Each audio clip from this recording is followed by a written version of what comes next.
Hvala svima koji verno prate naše emisije i žele da pomognu u radu naše produkcije.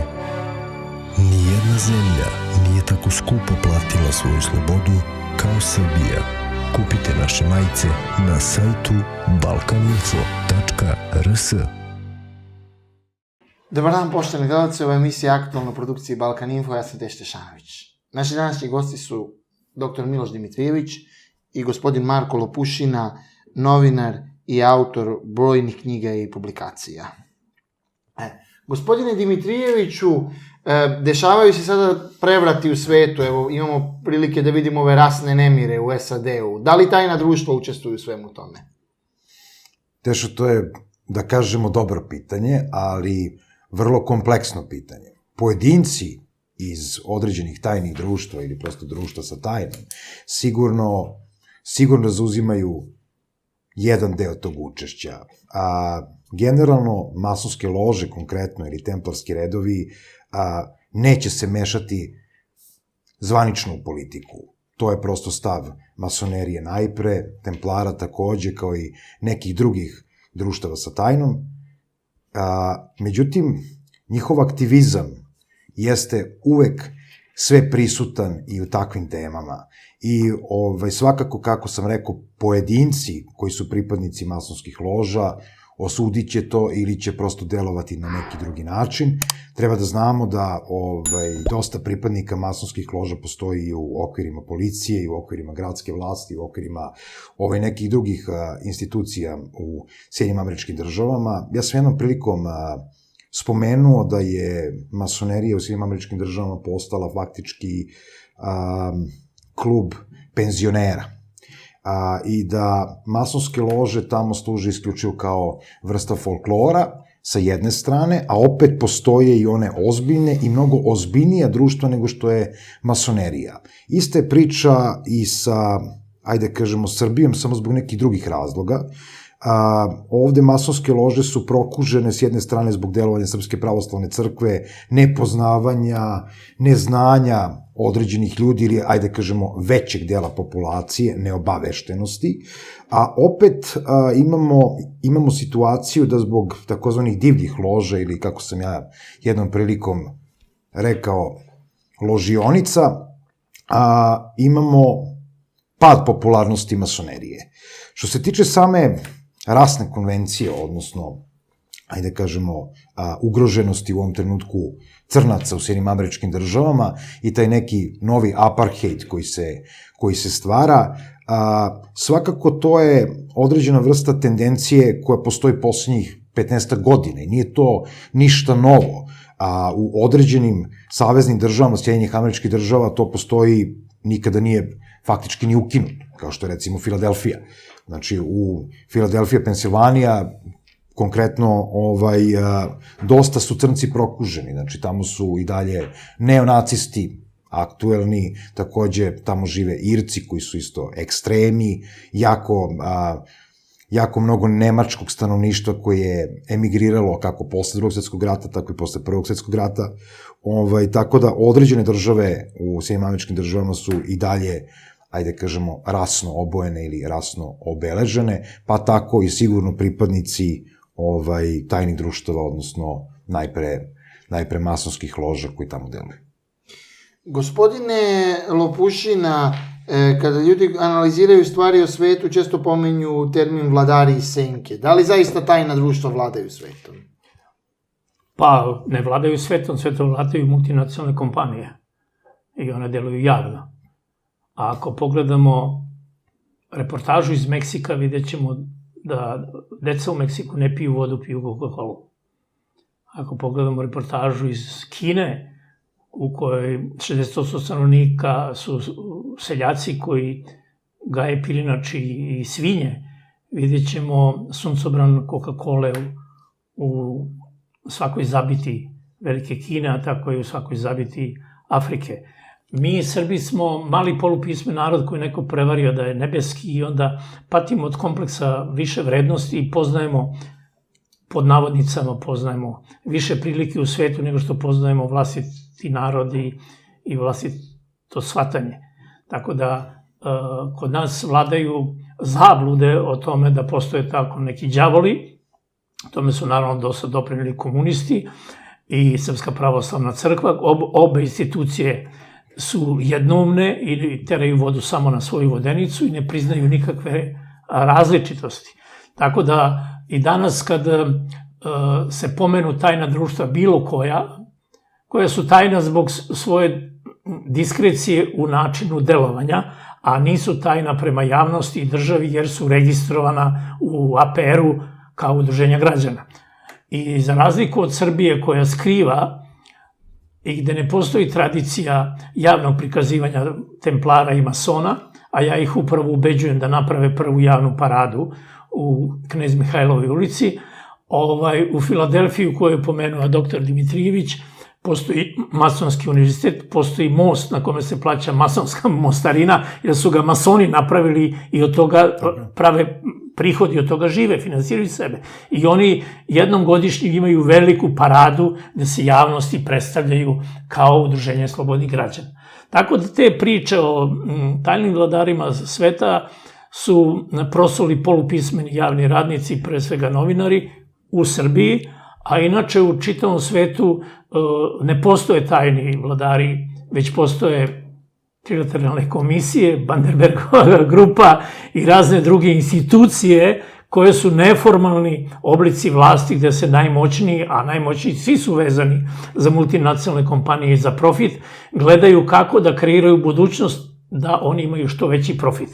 Ako pogledamo pandemiju koronavirusa, odmah ćemo da pomislimo na Billa Gatesa, jednog od najbogatijih ljudi na svetu, i odmah ćemo da izračunamo, barem mi Srbi ovako laički, koliko su se pravi kapitalisti obogatili na ovoj pandemiji koju plaća običan narod. Kod nas je jedna rukavica plastična pre izbijanja korone ili u samom trenutku izbijanje koju sam ja kupio na autokomandi u apoteci, jedna je bila 3,5 dinara. Danas je 160 dinara jedna. Mislite da će cena da se vrati na 3,5 dinara? Ne, nikada. U tome su multinacionalne kompanije videli dobrobit korone, virusa, da se podignu cene, da se ne vrati na staro stanje i da se narod jednostavno opljačka. Gospodine Dimitrijeviću, kada se govori o templarima, recimo, u Srbiji, da li mislite da bi takva parada bila poželjna i koliko je danas, da li je danas sramota biti templar? Nije sramota, zašto je sramota? Meni je čast, iskreno rečeno. S druge strane, parada templara u Srbiji se kao parada nikada nije desila. Međutim, mi smo imali nekoliko, ajde kažem, značajnih događaja prethodnih godina po pitanju templara. Dakle, ajde kažem da smo mi prva takozvana pravoslavna zemlja koja je napravila templarski red ovde i prosto imamo sada već nekoliko frakcija templara, pošto i templari kao i masoni imaju određene frakcije, i opet niti manje zemlja, niti više priorata. Mislim, kad kažem prioratom dođe nešto kao velika loža u kontekstu masonerije. I to je ono što, recimo, ja stalno aludiram da templari treba da se ujedine, a ne da imaju opet razmirice među sobom, i da bi se takva parada desila svih templara, bez obzira na pripadnost određenom prioratu, potrebno je da svi priori, odnosno svi, ajde kažemo, vitezovi Velikog krsta, koja je zapravo titula, sednu za isti sto i naprave takav dogovor o zajedničkom delovanju. Zašto? Zato što templari kao templari su najpre zaštitnici hrišćanstva i Hristovog groba i Hristovog nasleđa, ali s druge strane imaju taj nacionalni okvir, kao što i masonerija posjeduje nacionalni i internacionalni okvir delovanja. Tako da bi se desila jedna takva parada, moje mišljenje je da čelnici templarskih redova ovde, ali i u regionu, moraju sesti za isti sto. Nakon toga bi ta parada bila izvodljiva. Svakako bi tu bilo negodovanja, ja bih najpre očekivao određenu reakciju Srpske pravoslavne crkve na to, koja to ne prihvata, ne priznaje, da ne govorimo da postoje neke vladike koje su takođe deo templarskih redova, ali zvaničan stav crkve jeste nepriznavanje toga. Država, s druge strane, delimično priznaje, zvanično ne, priznaje kao udruženje građana, određene, ajde kažemo, folklorne udruženja ili nešto slično, pa kao takva registrovana, što kaže gospodin Lopušina u APR-u, svakako moraju biti prihvaćena, plaćaju neku vrstu poreza i neke apanaže i zvanično su registrovana. A s druge strane i određeni delovi vlasti, kako neke prethodne, tako i ove sada, tako i neke buduće, su pripadnici templarskih redova i masonskih loža. Možda bi bilo zanimljivo gledati zajedničko delovanje ne samo templara, već i drugih hrišćanskih redova sa ovih prostora i masona, jer prosto slobodni zidari na ovom području su mahom hrišćani, bez obzira što ima pripadnika i naravno drugih veroispovesti i mahom pravoslavci, dok je uslov za templarski red jeste da prosto čovjek bude hrišćanin, bez obzira koje konfesije, dakle da prepoznaje krst, što sam jednom pričao i tu neku razliku. Govoreći o samoj paradi, bilo bi jako interesantno, s tim što mislim da bi policija trebala ponovo da deluje kao i kod određenih drugih parada. Dakle, opet bi trebalo stvoriti nekakve krugove bezbednosti, zato što bi ustale određene navijačke grupe. Ali što, čekaj, templari su hrišćani? Templari jesu hrišćani, to nije sporno, ali sporan je taj uticaj crkve i sporan je uticaj određenih takozvanih nacionalističkih pokreta. I lažnih nacionalista. I lažnih nacionalista. Mislim, kad pričamo o tim lažnim nacionalistima, mi zapravo govorimo o ljudima, ona plata do 300 evra, što kaže Rambo. Rambo Amadeus je rekao, nacionalizam je plata do 300 evra. I to je zapravo tako. Mi kad pogledamo plate u Srbiji, mi znamo da je to do 300 evra ili, kako kaže naš predsjednik, da je podigao platu na 440 evra, da je to minimalac je 36.000, sad još malo i tako dalje. Ja se ne bi složio sa njim. Mi znamo da zapravo većina naroda koja je zaposlena, pričamo o zaposlenima, imaju platu do 300 evra. Znači do 36.000 u ovom trenutku po nekom nezvaničnom kursu. Kad pričamo o tome, znači, takve grupe bi odreagovale, zato što na prvu reakciju Srpske pravoslavne crkve, kako je to vrsta jeresi, kako to crkva ne podržava, znači, takve grupice bi se skupile i neformalno ili formalno krenulo neku ofanzivu protiv nekakvih satanista, jer čim niste deo Srpske pravoslavne crkve, vi bez obzira što se deklarišete kao hrišćanin, jednostavno, vi ste neka vrsta antipoda Boga, mislim ovde, hrišćanskog Boga.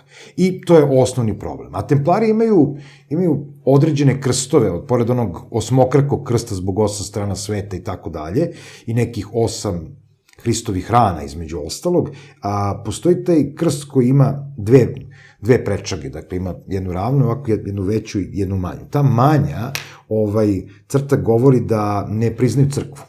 Dakle, nisu pod crkvenom vlašću i ne priznaju crkvu. Najpre se to odnosilo na rimokatoličku crkvu, ali vremenom se prenelo na sve crkve. Dakle, nisu deo crkvene vlasti, oni su iznad crkvene vlasti. I uvek su bili iznad crkvene vlasti, znači onoga trenutka kada je u Jerusalimskom kraljevstvu Boldin II obeležio templare kao poseban viteško-monaški red koji je zapravo čuvao hodočasnike, a kasnije postao zvanična jedinica za specijalne operacije Jerusalimskog kraljevstva, tada jednostavno crkveni uticaj počinje da jenjava kad su u pitanju templari. I mislim da je tu možda i osnovni problem tog nasleđa, a ovde ja bih voleo da vidim tu paradu, s obzirom da sam prisustvovao 4 parade u Sjedinjenim Američkim Državama, 2 u Londonu, 1 u Edimburgu, u Parizu za 700 godina spaljivanja Žaka de Molaya, bio je veliki skup. Imali smo skupove ovde, kažem, vrlo značajne skupove. Ovde je izabran novi veliki majstor OSMTH, dakle, jedna od frakcije evropskih templara, takozvani Pintovci, dakle, posle smrti Don Fernanda Pinta, izabran je Villery za velikog majstora i to se desilo upravo ovde. Prior Srbije OSMTH je Dejan Jeremić, on se javno deklariše, pa bi ga prosto spomenuo ovom prilikom i par puta je bio gost čak i u regalijama na nekim televizijskim pojavljivanjima. Dakle, uz to postoji druga frakcija, takozvani američka frakcija Kerijevci. Tu je Milan Leitner, koji se javno deklariše Guta Zagorac, Dragutin, jel? Bio je pokojni Tapi Malešević i tako je, da, eto ga Tapi. Evo da, Tapi Malešević i gospodin Lopušina između ostalog napisao knjigu o tome. Jeste. Ovo je Tapi 83. kad je postao templar u Rimu. On je prvi srpski templar modernog doba. Pre njega je bio Sveti Sava i ostalo. A kako je Tapi došao na ideju da postane templar? Nije on došao na ideju, nego su ga rimski, italijanski templari pozvali i dali mu titulu barona od Raške i zaduženje da brine o bezbednosti njihovog reda templara u Italiji.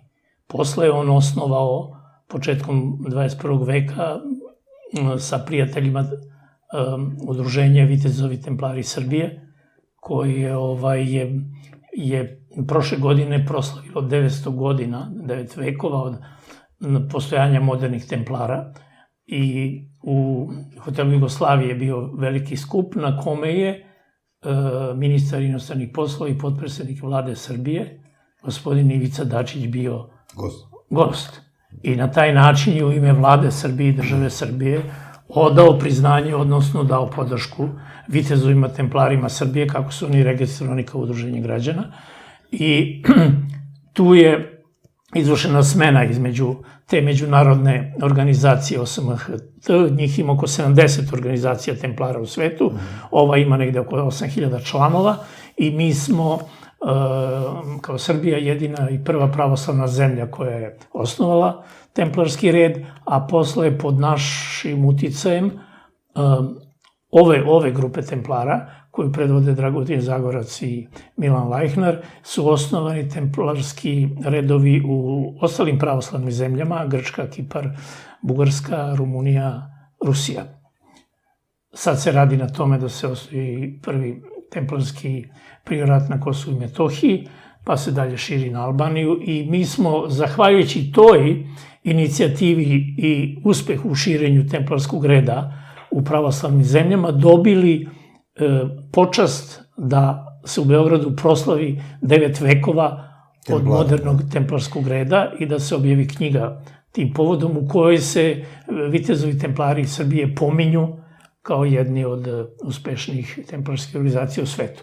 Kada je, znači, u hotelu Jugoslavije došao zvanični predstavnik vlade Srbije i države Srbije, onda je to pokazalo transparentnost ove organizacije koju, laici nazivaju tajnim društvom, i onda je na taj način stvorena mogućnost da templari i ovi u ovoj organizaciji i u drugim templarskim redovima koji postoje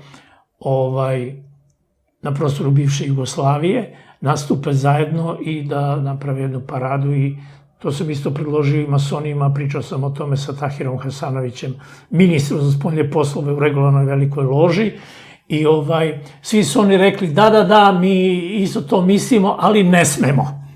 Sad nisu mi objasnili zašto ne smeju, ali ja pretpostavljam da ne smeju, kao što se dogodilo sa ljudima iz ove polne populacije, koju su razni momci pokušali da kamenuju, zato što se razlikuju. Tako bi vjerojatno i u ovom slučaju bio taj javni skup izložen određenim incidentima, ali vredi pokušati, odnosno vredi slomiti srpsku lobanju, izvršiti lobotomiju, da ljudi promene svest, da zaborave ono što im je 70 godina komunistička Jugoslavija pričala, da su masoni, templari i đavoli, i da su to jednostavno ljudi, naše komšije, koji imaju pravo da se udružuju i koji primaju svoje članove na Svetom pismu i u pravoslavnoj crkvi. Tako da su vitezovi templari Srbije inicirani preko templara Austrije i u maloj crkvi u Sremskoj Mitrovici je obavljen čin registracije i prvih srpskih modernih templara. Tako da naša crkva i masoni i templari, znači i Udruženje slobodnih zidara i Udruženje vitezova templara Srbije koristi srpsko nasleđe, nasleđe Srpske pravoslavne crkve i sarađuje sa crkvom tamo gde nađe mogućnosti za saradnju. Znači, vladika Vasilije, koji je nadležan za Srem, je njima dozvolio da oni u takozvanoj maloj crkvi u Sremskoj Mitrovici održe svoju službu. To je to. Ja ću pokušati da pojasnim neke stvari, zašto ne i zašto, recimo, Tahir Hasanović kaže da mi bismo voleli, ali postoji objektivna problematika, iako je on, kako vi kažete, ministar, nije ministar, on je sekretar za međunarodne odnose, veliki sekretar za međunarodne odnose, ili kancelar, da laici shvate. U ovom trenutku, znači, prosto, ajde kažemo da u vladi Lukasa Rašulića, koji je veliki majstor, on bi bio ministar spoljnih poslova, da. Samo izvinite, regularna velika loža ima oko 2000 članova i zatvorila je proces primanja novih članova, a Vitezovi templari Srbije imaju oko 200 članova. I oni su zatvorili prijem. A zašto su zatvorili? Zato što je jako velika potražnja, odnosno... I znači neće da primaju narodski rečeno svaku budalu? Neće da primaju svakoga jer postoji procedura prijema. Postoji selekcija, postoji provera ljudi, jer žele da imaju kvalitetne članove. To je sasvim normalno. Sada ono što je gospodin Dimitrijević rekao, nažalost, postoje u Srbiji ložionice, lažne templarske udruženja, lažne masonske organizacije, postoje ljudi koji regalije i razne statuse prodaju za 3, 4, 5 hiljada evra, zavisi koliko koga navataju.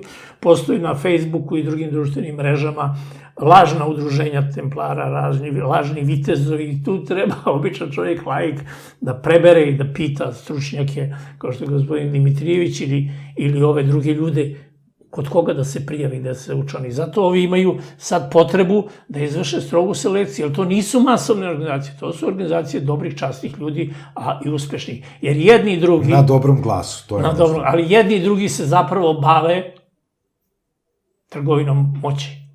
Jedni i drugi organizacije su... Uticaj, da. U ovom trenutku je moć. Malo je uticaj, moć je malo veći od uticaj. Znači, uticaj koji se pretvori u moć. I sad oni to rade na različite načine. A zvanično se ne bave politikom. Da. Znači, osnovna problematika je što vi, recimo, u regularnoj velikoj loži Srbije, koja je, ajde kažemo, bratska loža sa Ugle, odnosno velikom ložom Engleske, koja je zapravo majka svih loža, kako nazivaju, na čijem čelu je po službenoj dužnosti vojvoda od Kenta, koji je pre nepunih godinu dana, sad će godinu dana bio u Beogradu, povodom 100-godišnjice masonerije u Srbiji. U Jugoslaviji. Da, Jugoslaviji, ali i u Srbiji samim tim. Ne, pre toga je bilo u Srbiji, izvinjam se. Ne, on je došao zbog regularne velike lože Srbije, zbog 100-godišnjice osnivanje slobodnih zidara u Jugoslaviji. U Jugoslaviji, jer je otišao potom i u Zagreb da obeleži tu 100-godišnjicu. Jeste. A masonerija u Srbiji je malo starija od Jugoslavije, jer Srbija je malo starija od Kraljevine Jugoslavije. Pa dobro, ajde da kažemo da je masonerija u Srbiji stara onoliko koliko je stariji prvi mason s ovih prostora. Međutim, nije postojala velika loža. Postojale su samo strane lože, dakle, i male radionice u povoj takozvani venčići.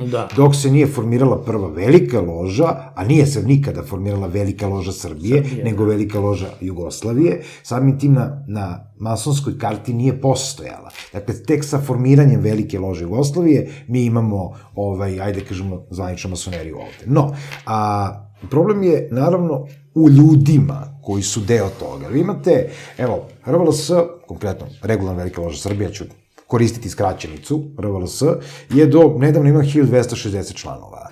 Onda je afilovao određene pripadnike nekih drugih obedijencija koji su se umeđu vremenu raspale, kao što je Velika nacionalna loža Srbije, pa Velika loža Srbije, pa Sabrosa i tako dalje. Dakle, otvorio vrata i ta vrsta prijema je bila pre 5 godina kada su se ujedinjene velike lože Srbije, dakle UVLS, raspale, dakle otvorena su vrata pripadnicima tih, ajde kažemo, divljih obedijencija.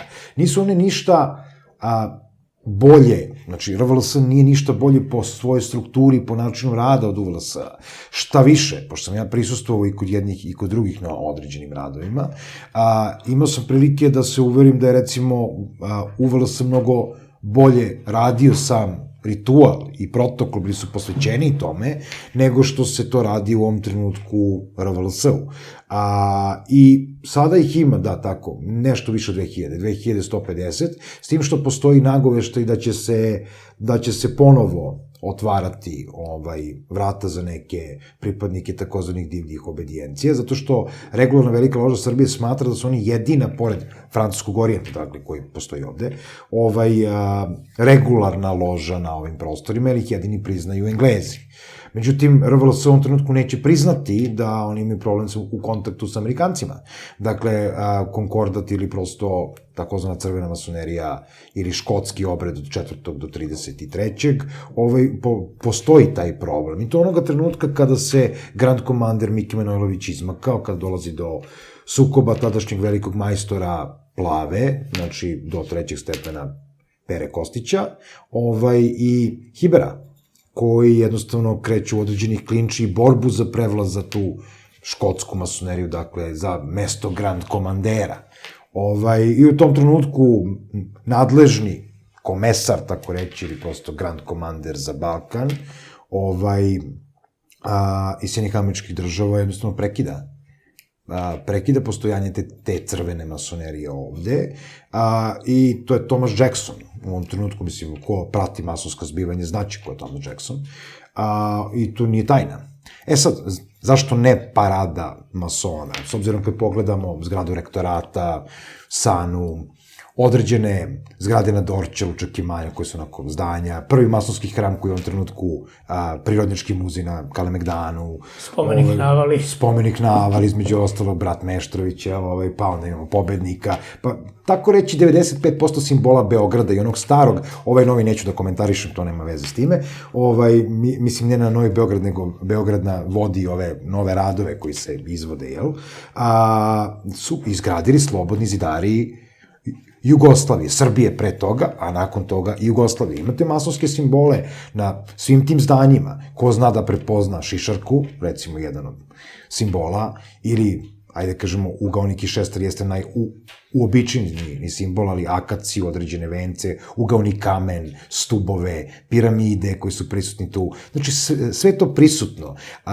I ja bih volao da vidim tu paradu. Međutim, od 2000 članova RVLS-a, neki su funkcioneri aktuelne vlasti, neki su zaposleni u određenim javnim preduzećima, neki su pripadnici bezbednostnih struktura. I generalštaba. Iako ne bi smeli, znači, recimo, prema zakonu, nijedno vojno lice ne sme da pristupi nijednoj drugoj organizaciji ili pokretu. Ali, okej, znači, ne bi smeli da javno istupaju u tim keceljama. I onda bih, ja mislim, ostalo nekih 50-ak ljudi koji se apsolutno ne stide svojih kecelja i prosto ponose se time i krenuli bi u neku šetnju. Onda bi se desilo opet ono što sam rekao. Dakle, možda im čak ne bi ni odobrili skup.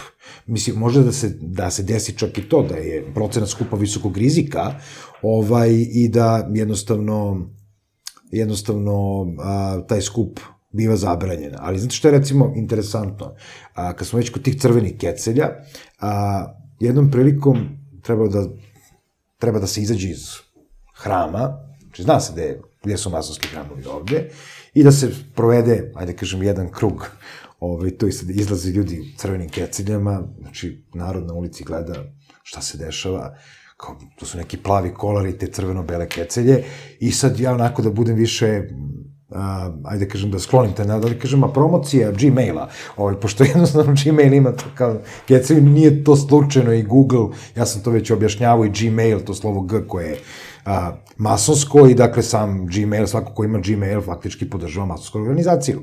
Da li će popularnost Gmaila pasti posle ove emisije, ja to ne znam i ne verujem, ali definitivno, čim vi imate nalog na Google-u i imate Gmail, vi podržavate svetsku masonsku organizaciju, jer prosto to je vrsta kompanije kojom zaista vladaju masoni i drže masoni, i masoni ne vladaju svetom i ne kontrolišu sve stvari na svetu, ali one najvažnije određeni pripadnici kontrolišu.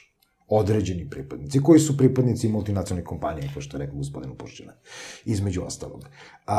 Ja bih volao da vidim tu paradu, iskreno, prisustvovao sam 300 godina ove spekulativne masonerije u Londonu, 31. oktobra 2017. godine, znači imao sam prilike da vidim kako Engleska reaguje na masoneriju koja je izgradila njihovo društvo, gde su oni jako ponosni, od dece u osnovnim školama, preko komšiluka i tih njihovih okruga, do prosto dočeka Vojvode od Kenta, koji je možda najviše ličilo na doček Josipa Broza za vreme komunizma. Ali bi se isto tako složio da je komunizam napravio taj diskurs sa masonerijom, templarima i drugim udruženjima koji jednostavno su časni ljudi koji su patriote u pravom smislu te reči, ne u onom pežorativnom kakvim se danas nazivaju. Vrlo časni, pošteni, znači, zato postoji ta klasifikacija prilikom prijema. Vi morate da prođete u masoneriji, to zove balotaža, a u templarskom redu iskušeništvo. Dakle, morate da prođete jedan period gde će određene komiteti za bezbednost, koji posjeduje svaka ozbiljna loža i svaki ozbiljan red, pored toga da procene vaš krivični dosije, da ste pod istragom, da ste bili osuđivani, znači da provere vaš status, isto tako da provere da li ste materijalno sposobni da izdržavate sebe i svoju porodicu, jer to je jako važno, ne može čovjek biti vitez ukoliko nije sposoban da izdržava sebe i svoju porodicu. A onda se tu nađu neki koji su zalutali. Nađu se ljudi kojima je sročena priča, uđi tu i bit će ti super, znaš, onda ćemo mi imati zajednički utice ovako i onako. Najčešće se to dešavalo nekim novinarima. Pa, da li se dešavalo, da, recimo Dejanu Lučiću, da, može da se između ostalog, izvinite, doktor, između ostalog, to je jako i skupo. Vi treba svoje regalije da kupite. Šta, košta članstvo u masoneriji? Kako ne? Šta ima članarina i pa postoji cenovnik koji zvanično. Ali ti treba da kupiš svoje odore, svoje kecelje, svoje rukavice, svoj mač. To košta, ti treba da ideš na svetske događaje, to košta. Kupiš avionsku kartu, treba tamo platiš hotel. Pa večere, recimo. Znači, ako si svetska faca, da se tako izrazim, ako si mason svetskog reda, onda treba se ponašaš svetski. Tako da, to je jedan od faktora selekcije ljudi. Znači, ugledan si, ali pre svega si uspešan. Imaš zdravu porodicu, zdravu firmu, imaš novac koji možeš da finansiraš taj svoj status. I to je važno, znači, poreklo novca. Možda masonerija na svetskom nivou i templari više kontrolišu poreklo novca, odnosno nečeg kapitala, nego države. U kom smislu? Pa u tom smislu što prosto države kontrolišu u onom domenu gde je prosto čovek možda izigrao državu ili prekršio zakon. Znači u onom interesnoj sferi države. U Sjedinjenim Američkim Državama kaže plati porez i možda ubiješ koga god hoćeš, ne moraš da odgovaraš, ali ako ne platiš porez, to je istog trenutka, kako naš narod kaže, svijaš klavir. Znači to je to. Dakle, postaješ preko noći pijanista. A što se tiče selekcije, dakle, istražuje se kapital. I vrlo je važno to poreklo, takozvano tog prvog miliona. Vrlo je važno da, ako ste vi ugledan građanin, prosto neko je ugledan građanin iz ugledne porodice, pa tu već postoji takozvana tradicija, pa je taj neko u masonskom smislu lufton, odnosno, jednostavno, otac mu je bio, deda mu je bio i tako dalje, onda tu ne postoji prepreka. Znači, balotaža je samo formalnost, uglavnom, ali kod drugih ljudi koji su takozvani Skorojevići, novi bogataši, novi uspešni, hajde da vidimo ko su ti ljudi, šta stoji iza njih, koji je njihov background. Jako je važna i ta neka porodična slika. Isto kao kad se bira američki predsjednik. Američki predsjednik, znači za kandidata za američkog predsjednika do nedavno, vi ste morali da imate, da biste se uopšte kandidovali, taj neki background. Znači, jako je bilo važno da je porodičan čovek, da je služio vojsku, da je patriota, da je već imao određenih iskustva kao guverner, na primer, ili prosto senator negde, ili neki sudija i tako dalje, jer to su masonski obrazci. Sjedinjene Američke Države su stvorili masoni kao Sjedinjene Američke Države. I jednostavno sam čin polaganja zakletve predsjednika Sjedinjenih Američkih Država dešava se tako što iz jedne zgrade preko puta Bele kuće, koja je zapravo loža broj 1, iznosi se ta masonska Biblija, na toj masonskoj Bibliji prosto novi predsjednik Sjedinjenih Američkih Država polaže zakletvu. Dakle, pričamo o nekakvom ritualu koji se dešava u tom sklopu. Diskurs koji mi imamo od komunizma, faktički od pojave Josipa Broza Tita, za koga neki tvrde da je bio mason, ne postoji ni jedan dokument koji to govori, ja opet kažem, ali postoje dokumenti koji govore da je on bio pripadnik sionskog priorata. I kao što je verovatno nekima poznato, pripadnici sionskog priorata menjaju identitet. Znači, oni se angažuju za određene stvari da dolazi do zamene identiteta. Nesumnjivo, kod Josipa Broza, ja sam to već pričao, dolazi do te zamene identiteta, znači onaj Joška ili Josip Broza iz Kumrovca je totalno drugi čovjek koji je inače stradao tokom određene ofanzive u Rusiji, recimo, koliko se ja sećam, i onda je zamenjen ovim poljskim grofom, Jevrejinom, da, ali najprej da kažemo poljskim grofom, i koji je bio onako mali zdepos, to je bio ovako visok, plav, veliki, taj pravi Tito, jel?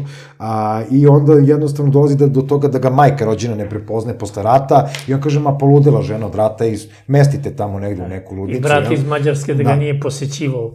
Bukvalno tako, da. Rođeni brat Josipa Broza iz Kumrovca nije posećivao Josipa Broza Tita, predsjednika Jugoslavije. A zašto? Pa zato što to nije taj čovjek. To nije taj čovjek, to mu nije brat. To mu nije brat. To je neki neznanac koji se predstavljao kao Josip Broz Tito. Znači, njega su doveli... To je takozvana legenda u tajnim službama, da se biografija nekoga izmišljenog čoveka, zamenjenog identiteta, to se zove legenda. Da. I tako se ispisuje. Ali to je prosto sionski priorat. Znači, sionski priorat deluje tako. Svaki pripadnik sionskog priorata pristaje da gubi identitet. I da kažemo da je to neki vrh oko piramide, jel, kako bismo stavili ta tajna društvo s tajnom, pa taj sionski priorat. Znači, pristaje da gubi to ja. Znači, dobija samo ono za viši interes, što bi Francuzi rekli raison d'etat, odnosno za taj neki veći interes u odnosu na kompletno čovečanstvo. I pristaje da bude, u ovom slučaju Josip Broz Tito, nije jedini koji je prihvatio tako nešto. Ima ih još. Jedan od ljudi koji je bio član sionskog priorata, koji nije do kraja života izgubio identitet, što je bio šef jedne, ajde kažemo, ezoterične lože, ali je s druge strane bio vinovnik određenih službi bezbednosti, je Ličo Đeli, znači za kog se zna da je bio član sionskog priorata, i bio je ta komisija za izbor, između ostalog, znači, za te neke nove članove sionskog priorata. I to je vrlo, vrlo interesantna priča te njegove lože Pio Due, odnosno P2, jel? Koja je bila, ajde kažemo, glavna koordinaciona loža italijanske službe bezbednosti, konekcija sa vatikanskim službama bezbednosti i kroz, dakle, samu politiku. Tu postoji osnovna razlika u delovanju masonskih loža anglosaksonskih i s druge strane ovih romanskih, koji, znači, odgovaraju najprej francuskom orijentu i, kažemo, orijent, onda im taj orijent Italije, i značajna razlika je što škotski obred, odnosno škotska masonerija polaže zakletvu na Svetoj knjizi, a opet kažem, kod francuskog orijenta je to otvorena bela knjiga, u kojoj se smatra da je to ono u šta verujete nalazi se u njoj. Ostali principi su manje više isti. Kod nas su to najpre hrišćanski principi, ja to ponavljam, ali ne isključivo hrišćanski.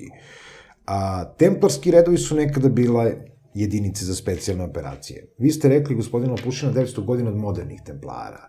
900 godina od templarskog reda generalno nisu moderni, nego je uopšte templara.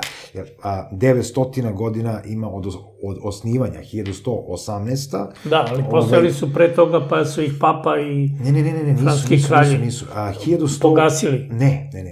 Ajte ovako, samo kratak jedan rezime. 1118. godine dolazi do stvaranja templarskog reda. U kome Igde Payen, kao, ajde kažemo, prvi veliki majstor, jedan od osnivača, sa Godefroy de Bouillon, stvara, dakle, njih dvojice, to su ona dva viteza na konju, koji su predstavljeni na pečatu templara, dakle, stvaraju ideju templarskog reda, iz više razloga. U tome im pomaže ujak Igde Payena, koji se zove Bernard de Clairvaux, odnosno kasnije poznat kao Sveti Bernard, koji je u osvi drugog krstaškog pohoda, dakle, dao tu katahizis templara, odnosno pravila ponašanja i osnovnu formu reda, Nova Milicia Christi. I oni odlaze, dakle, u Svetu zemlju, u Jerusalim, i tamo se stvara prva komanderija, druga komanderija, koje su vezane za Francusku. Znači, najpre za Dijon, pa onda Nantes, pa tek onda Pariz nakon toga, Marseille, i Lorient, znači kao sporna oblast između Nemačke i tako dalje. Pričamo 1118, 1128, 1145. Sada, templarski red zvanično, taj osnovni templarski red, postoji do poslednjeg velikog majstora Žaka de Molea. Dakle, 1309. godine biva zabranjen kao takav i tad se dešava onaj petak 13. kada su pohapšeni, poubijani mnogi templari, neki su pobegli i tako dalje, papskom bulom zabajnom Filip Lepi IV. Papa Kliment V. između ostalog zabranjuju to iz ličnih interesa, dugovi koje je napravila crkva prema templarima, francuska država zbog određenih ratova i kralj je između ostalog bio kockar, pijanica i sve ostalo, to se ništa naravno ne piše, francuski kralj, to je ono... I templarsko bogatstvo. I templarsko bogatstvo stečeno provizijama. Znači, provizijama koje, znači, da su oni prvi bankari, koji su osmislili te neke menice, pričali smo jednom prilikom, ali moderni templarski red se javlja faktički između dva rata, između prvog i drugog svetskog rata na teritoriji Evrope. A kada je zapravo prva komanderija modernog templarskog reda nastala? Pa nastala je nešto 30 godina posle osnivanja Velike lože Engleske. Dakle, 1749. mislim da je prvi put nastala. Prva žena, recimo, primljena u templare, dešava se paralelno sa osnivanjem velikog sestrinstva masonskog u Engleskoj, dakle, 1934. godine. Iako je nezvanično prva žena u templarima bila Jovanka Orleanka, to kažem nezvanično, a opet 1903. godine su određene žene templara zapravo imale ključnu ulogu u sakupenju određene pomoći francuskoj državi. I sad, zamislite paradoks. Francuska država utemeljena na templarima i na masoneriji, ili masonerija nastaje u Francuskoj, ne u Engleskoj, potpuno skrši templarski red.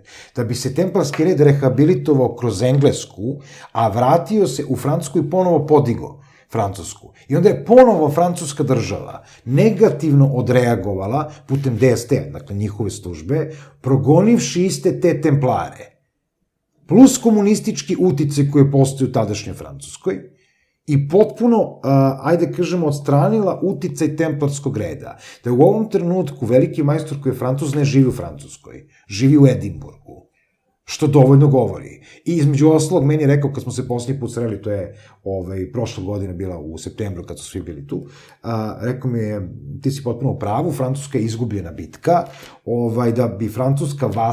da bi Francuska vaskrsla kao Francuska, Balkan mora da ostane celovit. Misleći najpre na Srbiju, na Rumuniju, jer Rumunija je zemlja koja je bila jako dugo pod francuskim uticajem, frankofonsko govorno područje, sada je već mnogo jača od francuske države, ekonomski jača. I ko kontroliše ekonomske tokove, on kontroliše, ajde kažemo, čitav svet u ovom trenutku. Setimo se jedne čuvene rečenice iz Kopolinog kuma, jel? Dakle, politika je puška, odnosno, ekonomija je puška, a politika da znaš kada da opališ. I definitivno jeste tako. U ovom trenutku mi imamo ekonomski rat. Mi nemamo politički rat. Mi nemamo političke frakcije. Ratuju velike multinacionalne kompanije. Tako je, ratuju upravo tako. Gospodine Lopušina, ali ova tajna društva o kojoj pominjete, mnogi optužuju za satanizam. A to su prazne priče, to je odraz neznanja. Da. Mi smo u 21. veku, ali naši lažni nacionalisti se koriste rečnikom iz 16. i 17. veka. Naši ljudi ništa ne čitaju, ne plate moderna duhovna kretanja, ne prate promenu u komunikaciji, ne postoji tolerancija, oni su ukopani, zato mi propadamo i Srbija ne napreduje zbog toga, oni su ukopani krajem 19. i početku 20. veka, krajem 19. veka knjaz Miloš je postao mason u tada Iako nepismen. Iako nepismen. U tada tursko-srpskom masonskom društvu ložu nije imao, ali treba nešto da znamo, da je knjaz Miloš bio prvi moderni vladar Srba, da je bio bogat čovek i da imao dvorce u Rumuniji, Mađarskoj i Austriji, da je stvoren prvi ustav Kneževine Srbije iz masonskog pera, koji ima masonske oznake, i sada dvojica istoričara koji su napravili knjigu o knjazu Milošu kao velikom masonu i priložili dokaze o tome, nameravaju da naprave knjigu u kojoj će da dokažu da je Kneževina Srbija, a kasnije i moderna Srbija nastala u masonskim redovima u Srbiji i u Evropi. Već je, naravno, postoji teza da je Kraljevina SHS nastala posle Velikog rata, takođe po velikim uticajem slobodnih zidara.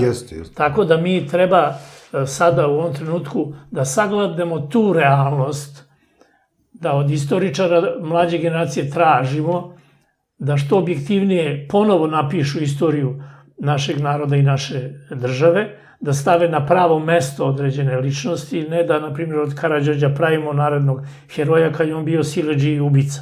Ubio je oca i rođenog brata. Dobro, kažu da je pravedno ubio.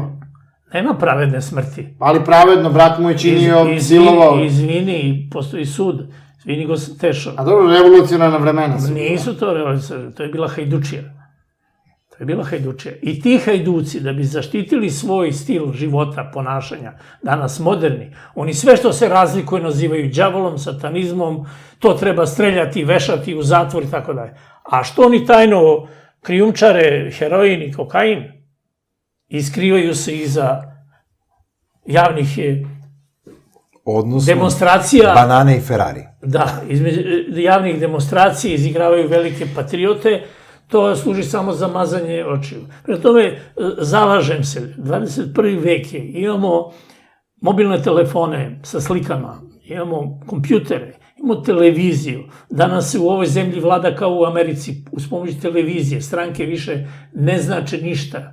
Znače mediji preko kojih nastupaju političari. Evo sad smo u predizbornom vremenu i vidimo da samo ne iskaču iz ekrana.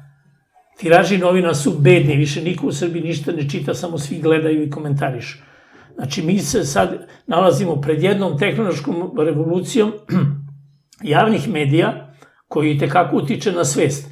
I u takvoj situaciji mi smo i dalje zatvoreno društvo i dalje čekamo šta će Srpska pravoslavna crkva da nam kaže, koja je inače podelila narod na pravoslavni, a zaboravila srpski narod muslimanske vere, katoličke vere, jevrejske vere i svih ostalih vera i ateista i tako dalje. I pokušava crkva da nas ubedi da si Srbin samo ako si pravoslavac. Ne, Srbin si ako su ti roditelji Srbije. To je prvo, po krvi. A ne po veri, po mišljenju. Znači, po poreklu si Srbin, a ne po mišljenju da li mi je ova vera ili ona vera. I tu mi treba da napravimo jedan proces, da se vratimo opet na ružan izraz lobotomiju, da slojimo svoje mozgove, odnosno svoje zablude i svoja shvatanja jednog konzervativnog i zatvorenog društva i da se otvorimo i da shvatimo realnost. Mi imamo Srbe katolike, Srbe muslimane, Srbe pravoslavce, Srbe ateiste, Srbe budiste, Srbe jevreje, Srba, imamo 2,5 miliona Srba u 159 država na svetu. Mi imamo drugu Srbiju van ove Srbije.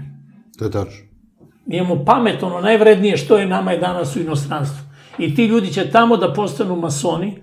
Nama je ostalo veliki majstor jedne velike lože bio ambasador, diplomata.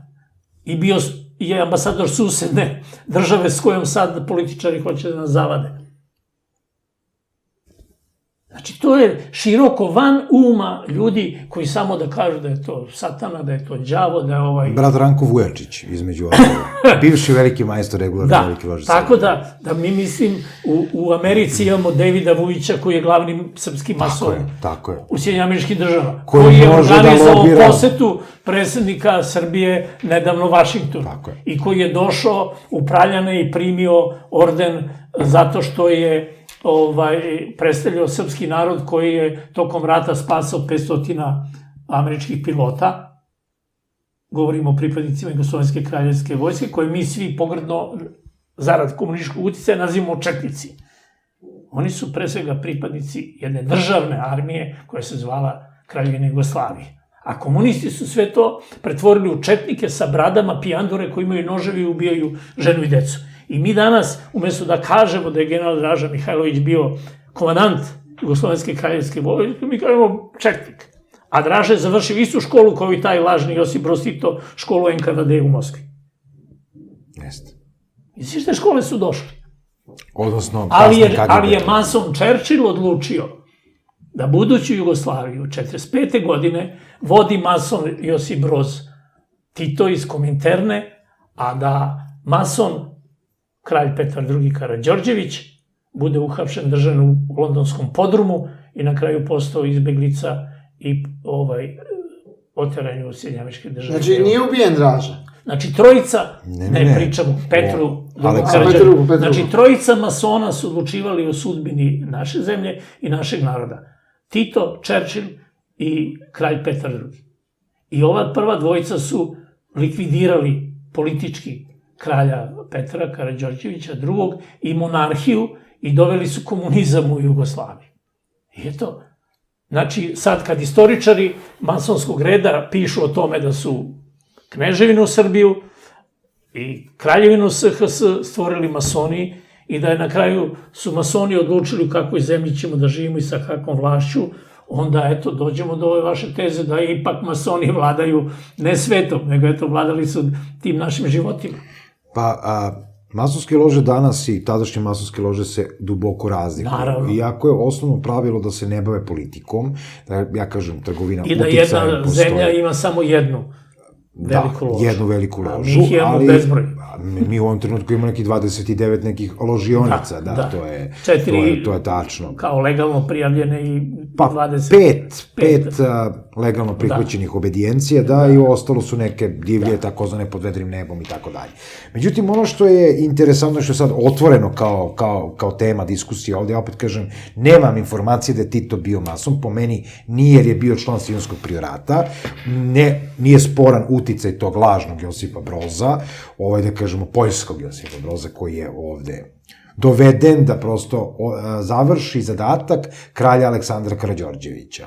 I kralj Aleksandar Karađorđević ima masonski zadatak, dakle da stvori Kraljevinu SHS i da stvori Jugoslaviju, i Balkansku federaciju, A ideja stvaranja te velike Jugoslavije je zapravo masonska ideja. Ja sam nekoliko puta rekao, sve države koje imaju crveno-plavo-belu u svojoj zastavi su masonske tvorevine. I to je prosto, probajte, to je dokazana tvrdnja. Pored toga, komunizam nije došao iz Rusije. I Nemačke. Komunizam dolazi od Velike Britanije. Znači, Britanija je na korminu stvaranja komunizma. I kad pogledate i tog Karla Marksa i onog Engelsa i Lenjina između ostalog, oni su svi pod uticajem engleske škole. I engleska kruna je stvorila to, bez obzira na nemačko poreklo, kaže, leva Hegelova struja. Znači, imate Hegela koji je, ajde kažemo, vrh piramide idealističke nemačke filozofije.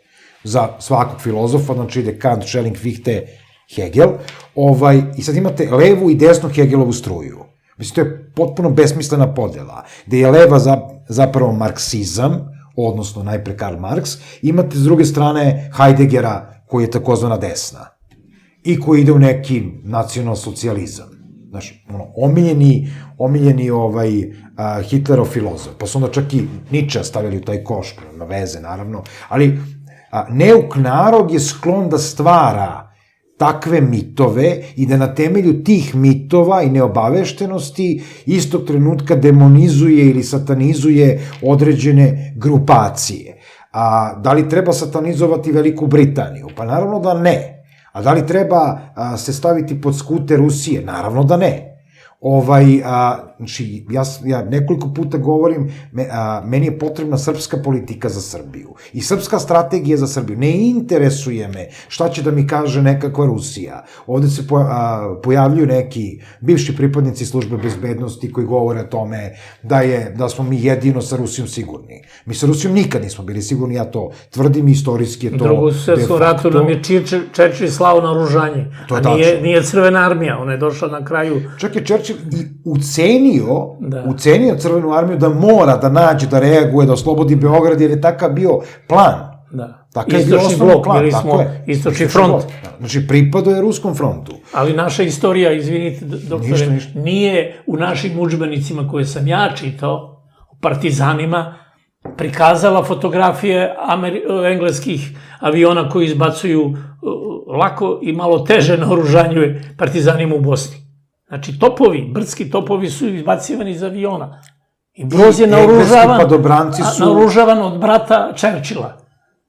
Zašto tvrdim da je mason? Zato što sam u knjizi o hotelu Velika Britanija u Atini, bio sam zaprepašćen. Nameravam da pravim knjigu o hotelu Moskva i onda sam počeo da skupljam knjige o velikim hotelima tamo gde sam išao. U Hotel Grand u Stokholmu, Velika Britanija, u Atini i ja...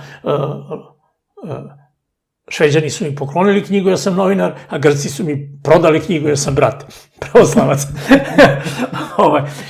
Tako to biva, da. I listam knjigu, na 6. strani te knjige, Josip Broz, zvani Tito, u belom odelu, sedi i svira za belim klavirom, 1944. godine na tajnom sastanku sa Winston Churchillom u Atini. I potpisu, 2 brata su se dogovorili o sudbini Jugoslavije. Jesu, ali i Winston Churchill je isto tako bio Sion. Znači, to sada sofistarije oko toga, varijacije, ali ono što kaže Lopušina jeste u pravu. Oni su braća. Gospodin Lopušina, možda je tebi Lopušina brat, ja to ne znam, ja to stvarno ne znam, ali gospodin Lopušina, da, ima pravo. Tako da ja sam učio o Joži iz Kumrovca, Mašin Bravaru, po Gracu, Beču, Austriji i mučeniku iz Sibira i iz Rusije, koji odjednom 44. u sred rata svira klavir. Jeste, ja tvrdim da je on svirao bolji klavir od Ive Pogorelića, koji je u tom trenutku bio možda najperspektivniji pijanista Jugoslavije. A gde je on u Kumrovcu naučio svira klavir? Pa nije mogo u Kumrovcu da nauči svira klavir kad ceo Kumrovac nema klavir. Znači, nijedan klavir u Kumrovcu... A nije ga naučio ni u Kominterni, jer nije imao školu klavira. Sigurno da nije, da. Mislim, to... Pritom, ne samo tehnika, nego kompletni njegovi maniri. I, mislim, to nevešto pričanje jugoslovenskih jezika, naroda i narodnosti, i vrlo vešto razumevanje tog poljskog, češkog, slovačkog, čak i nemačkog, prilično, i francuskog jezika, govori o tome da njegovo poreklo prvo nije obično, s druge strane da njegovo poreklo nikako nije jugoslovensko, i treće da su 90% ovih i danas živih pripadnika te bivše jugoslovenske službe bili obmanuti. Aca Ranković nije, dakle, Leka nije, ali i Leka se borio za to neko srpsko pitanje i ja opet kažem da je Josip Broz i ta Socijalistička federativna republika Jugoslavija Srbiju degradirala za 200 godina. Pa dobro, tu je i Ranković učestvovao. Jeste, ne kažem. Ranković je tek poslednjih godina postao Srbin. Tako je, ali od Staneta Dolanca, mislim... Ali mi smo čudan narod, mi volimo policajce i naše zlikovce i Slobodan Penezić Krcun i Aleksandar Ranković Leka su pobili, uhapsili, mučili 500.000 Srba. Ali kad su im bile sahrane, mi smo otišli da vidimo da li su zaista mrtvi i da počnemo da pretvaramo u narodne heroje. Tako da i danas mi pričamo mitsku priču o tome da je Leko ubio Tita, što mu podmetnuo blato pod auto, Tito ga je ubio, Krcuna je Tito ubio što mu podmetnuo blato pod auto, a Leko je ubio tako što ga je, eskomunicirao na Brionskom plenumu, na kome je Ivan Stambolić zvani Konj, bio glavni egzekutor, a Tito je nosio tamne naočare.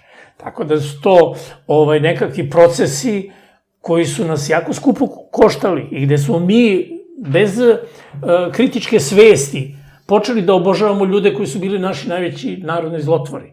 Znači, tajna služba koja se zvala UDBA, OZNA, služba državne bezbednosti, resor državne bezbednosti, BIA, Oni se pre svega bave progonom srpskog naroda, onih što su opozicija, disidenti i tako dalje. Pa onda možda, Pa onda ako ostane stranim vremena. agenturama, Da. špijunima, diverzantima i teroristima. Uostalom, postoje dosije o našim ljudima o kojima se priča, a ja nisam video ni jedan dosije stranog špijuna. Geslo komunističke Jugoslavije je bilo da neprijatelj vreba iznutra. Da. Mi smo spolja zaštićeni, kao beli medvedi, to nije Da. problem. Između istoka i zapada tog NATO pakta i Varšavskog pakta mi smo nesvrstani, imamo saveznike spolja, to nije spolja, a Štitili su neprijatelj nas Churchill. vreba iznutra. Churchill i Amerikanci su nas štitili, jer Tito je bio tajna veza, na primjer, između Jimmy Cartera i Brežnjeva.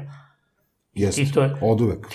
Tito je bio špijunčina i ostao špijunčina svetskog ranga. Dvostruki špijun. Zato je trostruki. Jugoslavija i bila moćna zemlja, jer je on bio saradnik moćnih država. Danas smo mi, niko i ništa, jedna zemlja koja nema most. Tito je naplaćivao mostarinu između zapada i istoka i sjajno živeo.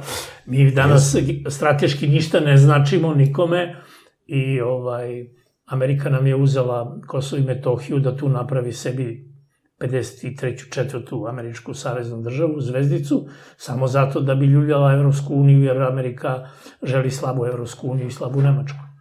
To je moja teza. Što je opet britanski uticaj. Naravno, Britanci su operativci američke politike.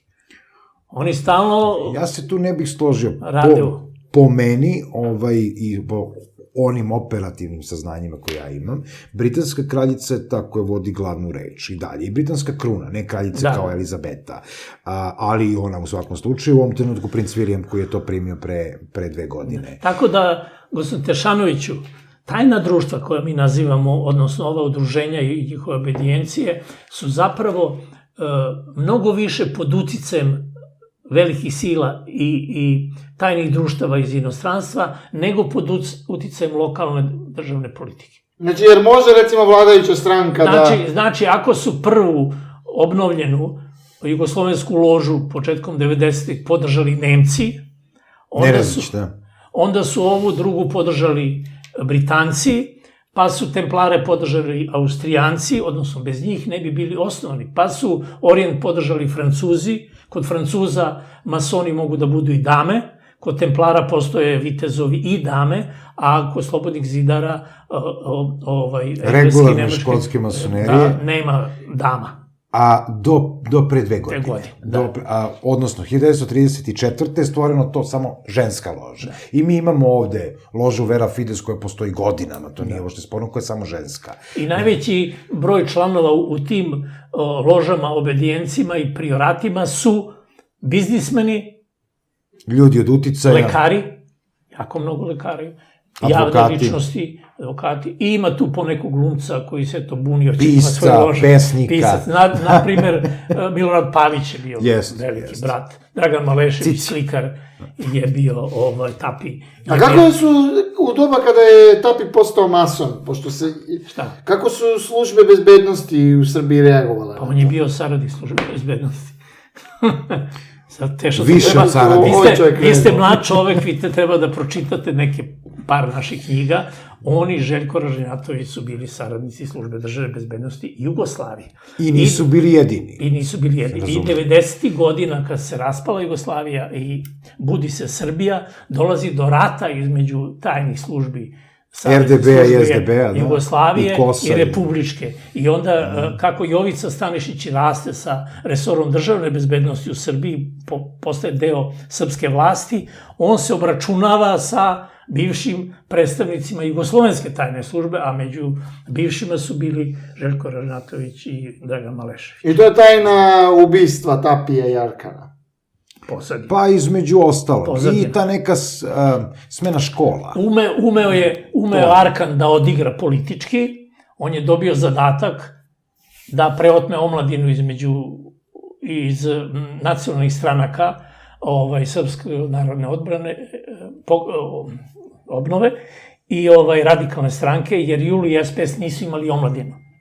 I onda on sa uspehom obavio taj zadatak, jer je postao predsednik udruženja navijača i tako dalje i tako dalje. S tim što ne treba zaboraviti FONAS. Da. Bane Ivković koji je bio isto tako pod upravom Arkana, nikog drugog nego Arkana i pravljenja Fonasa. Zašto? Zašto Željko Ražnatović, šta god se pričalo o njemu, nikada nije dilovao narkotike i bio je protiv toga. A Fonas je bilo udruženje koje se bavilo, dakle, zaštitom od narkotika. Dok je, recimo, moderna škola, ajde kažem, moderni ti bezbednjaci ili saradnici bezbednosti, oni su se zasnivali na narkoticima. I danas se zasnivaju. Jer i narkotici donose enormne pare. A zašto je Arkan bio protiv dilovanja narkotika? Pa zato što on je u suštini, zato što je on prvo bio službenik, činovnik Savezne službe državne bezbednosti, što nije podnosio, nije pio sokove, nije podnosio ni alkohol, znači opijate nikakve vrste, i zato što je u suštini bio pljačkaš banaka. On je volio živ novac i kocku. On je opljačkao u Skandinaviji 23 banke, u Skandinaviji danas misle da je živ. I postoje fotografije gde on ulazi sa ružama u banku i izlazi sa kesom i tako dalje. Mislim, bio je, kako da kažem, jako snalaživ, naravno, u jednoj Skandinaviji u kojoj kuće nisu bile zaključavane, automobili nisu bili zaključavane. Tek kad je došao Željko u gosta, onda su počeli da zaključavaju. Tako da, i njega je služba državne bezbednosti Jugoslavije spasavala iz zatvora. Pa je išao gospodin zvani Bombona, pa je išao gospodin Giovanni Di Stefano da ga poseti u zatvoru i onda ga vade natrag. Ili u sudnicu, opet u Skandinaviji, uđu sa 2 revolvera i kažu, gospodin sudija, mi hoćemo našeg druga da izvedemo u šetnju. Nećemo ništa drugo, da samo malo da ga oproštam. I izvode ga iz zatvora i suda. To se dešavalo kao u kaubojskim filmovima. I zato se te priče pronose. A Dragan Malešević je bio rođeni slikar, crtač, sve što je video mogao da naslika, i u vreme kad nisu bili gešteneri, on je pravio falsifikovane pasoše. Znači, neki tamo lopovi odu u Nemačku, upadnu u špansku ambasadu, ukradu 20 španskih pasoša, onda donesu u službu državne bezbednosti Jugoslavije i onda ekipa koja ide tamo da krade, pljačka, kidnapuje i da likvidira, nažalost, naše političke migrante, ona dobija španski pasoš i Milanović postane Sanchez. Fernando i tako. Fernando, i on ulazi sa jugoslovenskim pasošom u Nemačku, njega stavlja u bunker, a koristi unutra španski. I kad ga policija nemačke legitimiše, on je Španac. Kad izlazi iz Nemačke, on baca, spaljuje taj španski pasoš, a sa svojim jugoslovenskim dolazi kuće. I onda pravi izveštaj šta je sve uradio i kakav je zadatak. Po tim imenom Fernando. Ja sam imao magnetofonske trake da je Ilija Stanić, koji je ubio Maksa Luburića, komandanta logora Jasenovac, gde je on na traci pričao, on je bio Mungos, je bio Kobra, gde je Mungos ubio Kobru. Slušao sam to. Posle on pričao na hrvatskoj televiziji kako to nije on. Da, on je to pričao, da baš to teo kaže.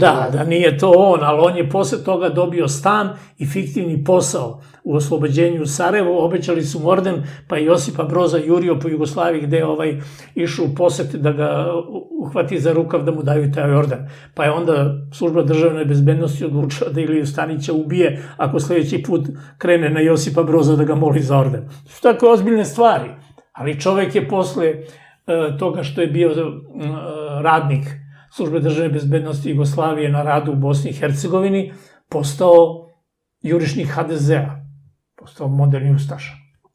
A kako to da je od ubice ustaša prešao ustaša? Zato što je hrvatska policija postala ustaška policija. A i nije samo to, nego interesne zone. Da. Znači, mi pričamo uvek o modernom dobu, o ekonomiji. Ekonomija jeste ono što pokreće svet i ta 3 kodna imena. Znači, sve što možete da napravite u svetu, već sam pričao o tome, sve što vidite oko sebe kad uđete u prodavnicu, kupite mleko i hleb i puter i neke ostale namirnice, do patika, trenerki, pantalona, košulja, bilo čega, šminke, u krajnjem slučaju, se vraća na 3 kodna imena. Banane, heroin, Ferrari, kokain i praćke, naoružanje. I te 3 stvari pokreću kompletnu svetsku ekonomiju. Kompletna hemijska industrija, multinacionalne kompanije koje funkcionišu na tom nivou, one su zavisne od ove 3. Znači, te 3 komponente je moć. Jer droga okreće 3000 milijardi godišnje u svetu. I za to je zadužena ta južna jurisdikcija o kojoj sam 26 već... miliona evra u Srbiji okreće trgovina narkoticima. Mi imamo 300.000 narkomana. Mi imamo transverzalu Kosova. I generalno, taj region kompletan, znači kompletna priča Makedonije, Crne Gore, Albanije, Kosova, Bugarske, to je ruski uticaj. Znači, Bugari su uvek ruski uticaj. I uvek su oni bili bliži Bugarima nego Srbima, Rusi. Znači, to je i Bugari su napravili zlo po Srbiji u balkanskim ratovima, da su imali podršku Rusije, carske Rusije. Da, 1912. A mi se kunemo u Ruse. Mi možemo da se kunemo samo u cara Nikolaja, koji nam je pomogao u Velikom ratu. Inače, pre toga, Rusi nam nikad nisu bili, Rusi na vlasti nikad nisu bili prijatelji. Narod je narod. Narod ne vlada, narod. Rusijom su oduvek vladali engleski, ajde kažemo, kraljevi i carevi, znači kompletno kraljevina. Oni su bili i Nemci, oni su bili... Bratske porodice. Nikolaj Romanov je bio brat sa carom Wilhelmom, nemačkim, i sa kraljem Đorđem britanskim. Brat će od tetke. Zato Romanovi nisu ubijeni. Kad je Stalin naterao Romanova, Nikolaja, da abdicira i kad ga je uhapsio i pokušao da ga ubije, dvojica braća iz Britanije i Nemačke nisu mu prišli u pomoć. Japanci su nudili da izbave Nikolaja i da ga preko Japana dovezu ili u Nemačku ili u Veliku Britaniju. Da bi ucenjivali Britaniju. Da. Ali ovi nisu pristali da spasu brata, nego su odčutali i Stalin je ubio Romanova. Evo, prekjuče, poslednja gospođa iz porodice Romanova preminula. Mada... Registrovana kao Romanov, izvinjam se. Ništa. Inače ima na 10 lažnih Romanova. Jedan je divno živeo u Velikoj Britaniji, predstavljajući se kao Romanov. Da se ne lažemo, ima i lažnih ceptera. To je nama poznato, da. Ali, bez obzira na to, ja imam informacije i da kažem dokaze da Nikola ipak nije ubijen, nego da je prosto prevežen i da je skočio negde na ovim prostorima ovde, da je poslužio suštinski za neki jugoslovenski uticaj, stvaranje nesvrstanih i naše službe bezbednosti imaju informacije oko toga, čak neki penzioni čekovi Rusije su bili u opticaju do pre par godina negde u okolini Zaječara, tako da opet postoji ingerencija da se to zaista tako desilo. Dosta Romanova je prebeglo u Veliku Britaniju, to je prosto bratska loza, isto kao i Karađorđevići, mada je to vojvoda od Kenta kada pominje Aleksandra Karađorđevića, kaže šta radi onaj. Ni ime mu ne spomene, zato što jednostavno za njih su Karađorđevići velika mrlja i bruka, za englesku kraljevsku porodicu, s obzirom da je vojvoda od Kenta brat kraljice, jel? I mi generalno monarhiju više kao takvu nemamo. Mi smo je otpustili, raspustili, uništili. Komunizam je jednostavno doveo Srbiju do ovoga gde smo mi danas, baš zato što nemamo ezoterična učenja koje smo imali za vreme Kraljevine Srbije, Kraljevine Srba, Hrvata i Slovenaca, Kraljevine Jugoslavije, bez obzira da li se radi i dalje reč o Brenovićevskoj Srbiji ili o Karađorđevićevskoj Srbiji. Obe su bile masonske. A najveća je zapravo Nemanjićka, vidim da nam tu piše Zmajonošci, dakle Nemanjići, nasleđe Nemanjićkih redova. Čiji je danas predstavnik princ Vladimir Karađorđević. Iz Pariza, da, princ Vladimir Karađorđević iz Pariza, mada je to po meni folklorni red koji se bavi nekim humanitarnim aktivnostima, a pravi red i danas postoji, taj red Zmaja, on se nalazi u Rumuniji, zato što Vlad Cepeš i njegovo nasleđe dolazi odatle, i Fridrih II, između ostalog, jesu osnivači. Tako da, Rumunija ima originalan red Zmaja i mi imamo veliko poštovanje Rumuna prema Srbima, inače dve države koje zaista nikad nisu ratovali, ja to stalno ističem i mislim da mi treba da se oslonimo kao država na Rumuniju, kada će imamo toliko bratske okvire, čak i ljudi na vlasti, ne pričam samo o narodu koji nas bezrezervno voli, poštuje, čak i u ovom trenutku ljudi na vlasti. Bilo je tu propagande po pitanju proglašenja Vlaha za ne Rumune, ne srpsko stanovništvo i tako dalje, čak i neki utici kroz te neke vlaške stranke, ali mi treba da iskoristimo kao država. Sad, što ovi naši uremljeni, udavljeni vlastelini, tako da kažem, jer oni nisu ništa drugo nego recimo neki arhetipska slika Marka Kraljevića iz Prilepa. Znači, to je to. Vazalni neki oblik, a kao državotvorni, mi nemamo državotvornu skupštinu, mi nemamo ustavni sud, mi imamo ucenjene sudije Ustavnog suda koga bira parlament, imamo ljude koji su na vlasti koji su polupismeni, nepismeni koji glasaju za iste ovi koji su trenutno na vlasti, nemamo opoziciju. Šta će se dogoditi sada? Dogodit će se da Srpska napredna stranka dobije od izlašlih na izbore manjinu, dakle, ne 50%, neće ići na 37-39, jer to je plan. Plan je dati mandat nekome ko nije SNS da bude mandatar. Ja sam to pričao još pre 2 godine. Da je to ideja, to je izlazna strategija. Znači, izlazna strategija SNS-a, koja će se dogoditi, mimo uticaja tajnih društva u svakom slučaju, znači nema nikakve veze sa time, i onda ćemo imati mandatara koji će morati da se sukobi sa pričom priznanja Kosova, to je pod broj 1, onda sa drugim uticajima koji nisu za priznanje Kosova, već za jednu teokratsku državu, sekularnu najpre, ili nekom podelom, razmenom teritorija sa Albanijom, što bi moglo se desiti u narednih 15 godina, ali je dug period. Amerikancima se žuri, neće oni da čekaju više toliko, niti Engleska kao Engleska priznaje Kosovo. I sad imamo problem. Osnovni problem Kosova, drugi problem je problem ekonomije. Mi u ovom trenutku imamo ozbiljan problem ekonomije. I da kažem nešto, Aleksandar Vučić nije slagao. On je izašao i rekao Srbija će imati najveći rast u odnosu na sve ostale. Sigurno, ali Srbija je jako nisko. Srbija je nisko i onda samim tim taj rast je najveći rast u odnosu na sam položaj. I procentualno jeste najveći, ali mi ne možemo se poredimo sa nekim drugim državama, s Nemačkom i tako dalje. To je situacija kao što su bili 90-ih po sankcijama, nije bilo nijednog turiste, onda nam je došlo IHH i turista i onda smo zabeležili strašan rast. Između ostalog. Hteo sam da kažem da kao laik koji se bavi istorijom, više naravno čitanjem i novim saznanjima, dolazim do zaključka da je sudbina Jugoslavije i Srba u njoj i današnja naša sudbina srpskog naroda u ovoj 4 otadžbinske zemlje, Hrvatskoj, Bosni i Hercegovini, Crnoj Gori i Srbiji, duboko i trajno vezan za Nemačku. Zašto to kažem? Zato što su Nemci 45% američke države. Svi popisi u zemlji od 360 miliona stanovnika kažu da su najbrojniji iseljenici nemačkog porekla. I da tamo Nemci imaju jako dobre pozicije. U ostalom, Nemci su stvorili atomsku bombu i od Amerike napravili silu broj 1 i ta dominacija ostaje i daje. Da je britanska dinastija kraljice Elizabete II. Nastala, Vindzori su nastali od Nemaca. Od Nemaca, jesu. Da je Lenin iz Nemačke otišao u Moskvu i da je to bio nemački projekat da se radnička klasa, odnosno feudalna carska Rusija i njena seljačka i radnička klasa podigne da se napravi revolucija, da se revolucija ne bi dogodila u industrijskoj Nemačkoj.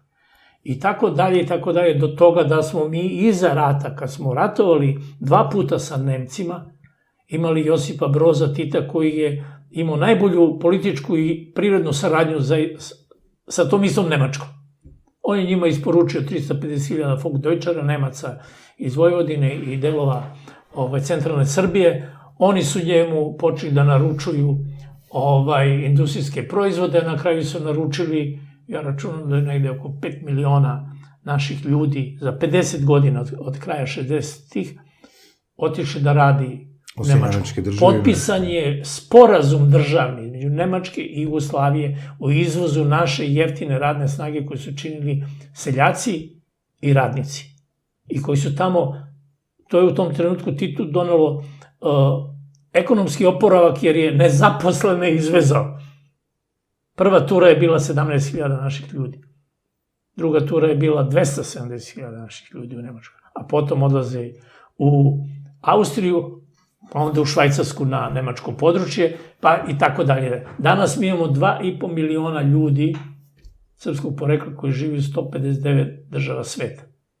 mi danas imamo bogatiji... Ono što znamo. Ono što znamo. I toliko što ne znamo. Da. Da. I to je činjenica koju ovde, nažalost, u našoj politici u vlasti niko ne tretira. Zašto? Zato što smo od 5. oktobra svi postali privezak Međunarodnog monetarnog fonda, I Svetske banke i oni što sam malo rekao, multinacionalnih kompanija. Zato što imamo američke kanale, jedan drži CNN, i zato što umesto srpskih ili rumunskih ili grčkih ili mađarskih ili crnogorskih ili kiparskih pa i turskih umetničkih dela, mi na našim televizijama gledamo uglavnom američke TV serije i filmove. Pa dobro, ne samo američke TV serije, imamo turske, indijske. Ali ima jedno konforno... Tako da je naša duhovnost, znači, pored one fizičke okupacije koje je, samo da završim, obavljena pod komandom nemačkih uticaja, pa posle se prilivali preko Velike Britanije, Amerike, Francuske, mi smo sad došli u duhovnu okupaciju, jer nama institucije kulture ne rade pozorišta, ne rade bioskopi, ne rade galerije i tako dalje, ali zato rade američki filmski programi svih vrsta, koji uglavnom seju nasilje. Neometan, kažete što. Naime, primetan je drugačiji odnos prema masoneriji u Srbiji u odnosu na Hrvatsku. Recimo u Srbiji, da se sad sazna, da je neki ministar mason, da izađu slike. Pa zna se. Da. Pa Goran Knežević. Da, za Gorana Kneževića se zna. Pa ima na internetu ima slike i inicijacije. Tako je, da. Zna se da je bio Duško Mihajlović, zna se da je bio Svilanović, zna se da je bio Vuk Drašković. Su oni bili ministri, su bili 4. 5. ljudi u vlasti. Ministarstvo spoljnih poslova posle mene. Zoran Đinđić je, na primjer, bio malteški vitez. Znači nije... Ali to je vrlo zanimljivo pitanje. Malteški vitezovi, koliko ja znam, samo mogu budu katolici ili ne? Ne. Malteški vitezovi, oni su u osnovi katolici. Međutim, malteški red, kako se razdvojio, postoji ta pravoslavna frakcija malteškog reda koja odlazi u Rusiju i na neki način baš ti Romanovi su bili rodonačelnici malteških vitezova, čak i naši Karađorđevići su svi bili malteški vitezovi i pripadnici Bratstva slobodnih zidara, pojedini, ne svi, opet kažem. Na kraju su i priznati kao državne institucije, imaju svoje ambasade. Tako je. Imaju u Beogradu ambasadu u Krunskoj. Ali tu treba da napravimo osnovne razlike. Mi imamo malteške vitezove, znači koji su Jovanovci, takozvani, odnosno Order of St. John, red Svetog Jovana sa Malte, najpoznatiji. Order of St. Michael, bratski red isto, znači Sveti Mihajlo, Sveti Jovan, to su malteški vitezovi na Malti. A imamo vojni red, znači suvereni vojni red Malte, koji ima ambasadu kod nas, Anđelo Di Luca je ambasador, znači moj prijatelj, recimo, Monsignor Hočevar je po službenoj dužnosti njihov kapelan, dakle sveštenik u okviru malteškog reda.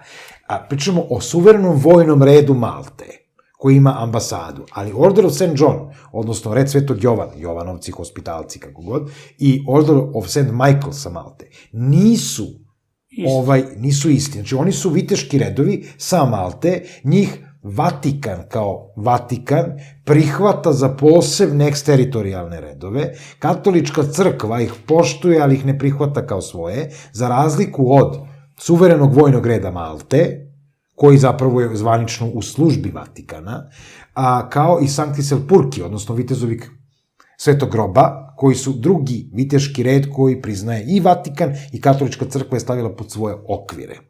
Znači, ne kao, recimo, jezuite, franjevce, pa su to monaški redovi. Mi ne pričamo o tome, znači pričamo o viteškim redovima.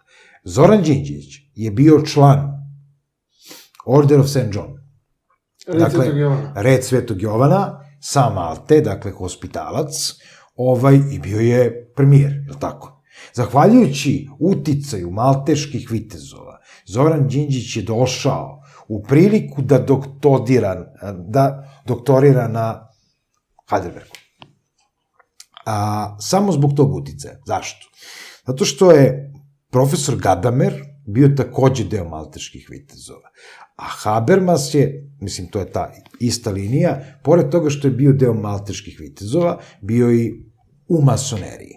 Zoranu Đinđiću je ponuđeno da uđe u masoneriju, međutim, s obzirom da status masonskih loža u Srbiji tad nije bio jasan, Zoran je bio jako oprezan po tom pitanju i nije želeo da uđe tu.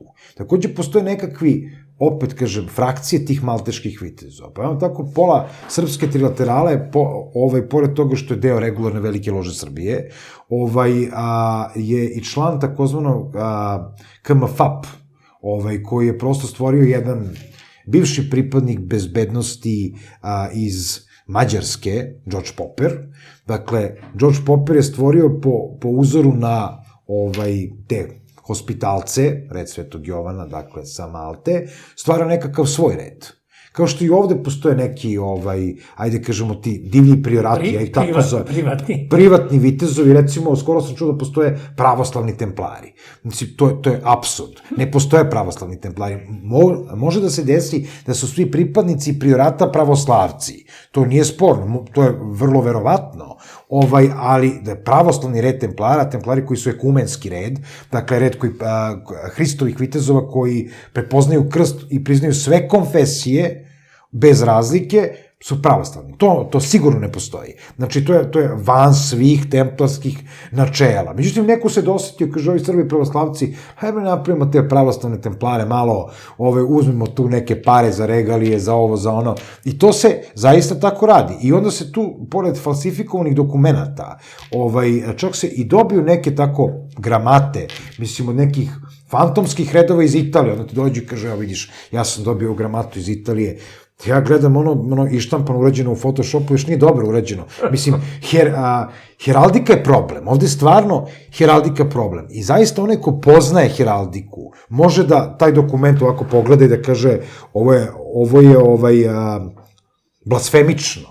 Potpuno je blasfemično. Samo vam fali disko kugla iza svega toga i recimo red heroina, kokaina, ne bi to tu tako nacrtano i neka starleta, evo sad iz nekog reality show da ubacite i to je idealno, samo što to nije templarski red, ni malteški red, ni masonska loža, ali je tako napravljeno. Znači, neko ko nema poznavanje heraldike, to je osnovna stvar, drugo ko nema poznavanje istorije tih redova i treće ko je samo rešio da napravi ložionicu, MLM sistem ili šta već, rešao da pravi nekakve pravoslavne templare.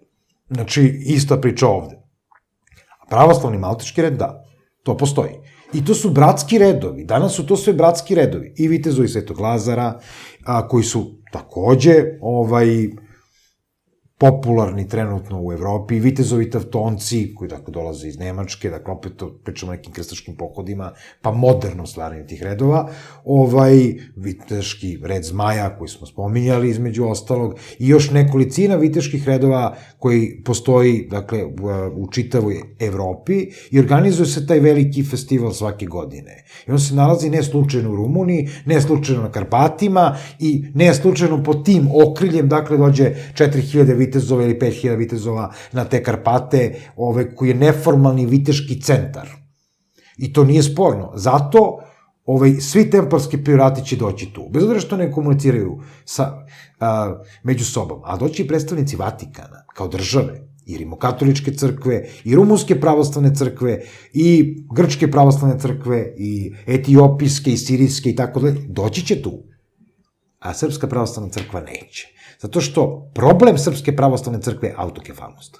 Znači, autokefalnost ja dovodim u pitanje, kao što dovodim u pitanje sa određenim saznanjima Milanski edikt, koji je jedan glupi dokument koji uopšte nije bio potpisan, mislim, koji je poturen, tako reći, zarad priznavanja hrišćanstva, znamo od koga, Konstantina Velikog.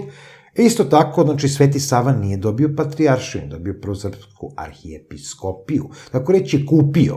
Otišao templarskim brodovima, bio templar, dakle, otišao templarskim brodovima u Jerusalim, u ime svog brata i svog oca, kupuje šta kupuje od nekretnina tamo, dobija od Jerusalimskog kralja i Antiohije srpsku arhijepiskopiju, rešava da se obračuna sa Vatikanom poput Borđije, i pardon, ne sa Vatikanom, sa Vizantijom, dok mu Vatikanska država, odnosno, ajde kažem, sekularna država, ali najpre rimokatolička crkva biva saveznik, kruniše brata, pravi se onaj beloglavi sup koji je danas samo modifikovan u belog orla dvoglavog, dve glave crkva i država, kruna je iznad, ta Nemanjićka kruna je došla od pape, nije došla od Vizantije, i jednostavno na dve glave crkva, s jedne strane arhijepiskopija, ne patrijaršija, znači ne patrijaršija još uvek, i problem autokefalnosti Srpske pravoslavne crkve, 8 vekova koje je navršeno, to se nigde ne spominje, ali za Srpsku pravoslavnu crkvu u ovom trenutku istorija Srba počinje Svetim Savom, što je potpuno apsurdno, jer Srbija je mnogo starija i od te crkve, starija i od Svetog Save i od Stefana Nemanje, a pritom oni su oduvek bili arijanci. Naseljavaju u 7. veku Dalmaciju koja je tada bila od Jadranskog mora do Šapca. I prvi knez Degan, srpski, je bio prvi vladar. Nemanjići dolaze, znači 6 vekova kasnije. I bili su pagani. I bili su pagani. I bili su pod uticajem Istočnog rimskog carstva. Ovi u Dalmaciji. A ovi vamo... Zapadnog, odnosno Vizantije. I tu je nastao naš nacionalni identitet i mi smo se tu spasli i sačuvali kao narod, da bi pod komunizmom napustili sve to svoje, i pravoslavlje, i monarhiju, i našu tradiciju, i postali komunisti. Sveti Sava je zapravo želeo, on je imao ideju da očuva naše običaje koji su paganski. I zato Srbija je jedina zemlja, dakle pravoslavna, koja ima slave. Vi nemate nigde druge da se slave, a slave su paganski običaji. I evo sve slave koje slave. I koja ruča na grobovima. Tako je, između ostalo. Znači, to su sve paganski običaji. Napija se na daćama. To je paganski običaj. Jednom sam pa manje više sad za napijanje. U knjižari Srpske patrijaršije našao jednu knjižicu od 150 strana o Svetom Savi i tu sam pročitao... Jesu dve bar tačne, mislim, strane. Jesu. I tu sam došao do saznanja da je njegov otac poslao sina da obiđe svet, da upozna Vizantiju, da mu je dao magarca i 2 tovara zlata. Zlato su bili srebrni tanjiri, zlatne čaše i da je on gde god dolazio sa tim zlatom, kupovao svoj status, tražio poštovanje, posećivo vladare u Africi, u Aziji, Bliskom istoku i na kraju završio u Bugarskoj. To je prvi put bilo da sam ja shvatio realnost, odnosno da neko običnim jezikom kaže kako je Sveti Sava. Kako je zapravo bio. Kako je Sveti Sava kao sin jednog vladara bio lepo opremljen, imao zlato, imao magarca, verovatno 2-3, imao pratioce i onda je čovjek putovao, tako se tada putovalo, nije ništa neobično. I ja sam tu knjigu nekome dao i sad mi je žao što ne mogu da i opet pročitam, da se uverim i da spustim Svetoga Savu sa nebesa na zemlju i da ga doživim kao normalnog čoveka. I sad onda gledamo televizijsku seriju o tome u kojoj je apsurdna, vanvremenski napravljena modernim jezikom, elektronska nekakva slika u kojoj nema emocija, nema duše, nema ljudi, imate samo slike nabačene, kao što su moderni američki filmovi, naročito ove o ljudima koji lete ili o čudovištima iz 26. veka. Samo imate sve u 6. brzini, sve efekte, samo imate efekte, nemate nikakvu radnju. Ovde nema ni efekat. Ne možete da ispričate, tu seriju ne možete da prepričate. Inače, srpska kinematografija je potpuno besmislena. Mislim, ne računam par nekih reditelja i prosto par nekih ostvarenja i tu nešto u skorije vreme, recimo Dragan Bjelogrlić, koji se ističe i iznad svega ostalog. I daje istorijski kontekst svoje priče. Ali jednostavno svi ovi, to je uglavnom slom i pad posrnuće, jedno duhovno posrnuće, ljudsko posrnuće srpskog naroda koji mi gledamo.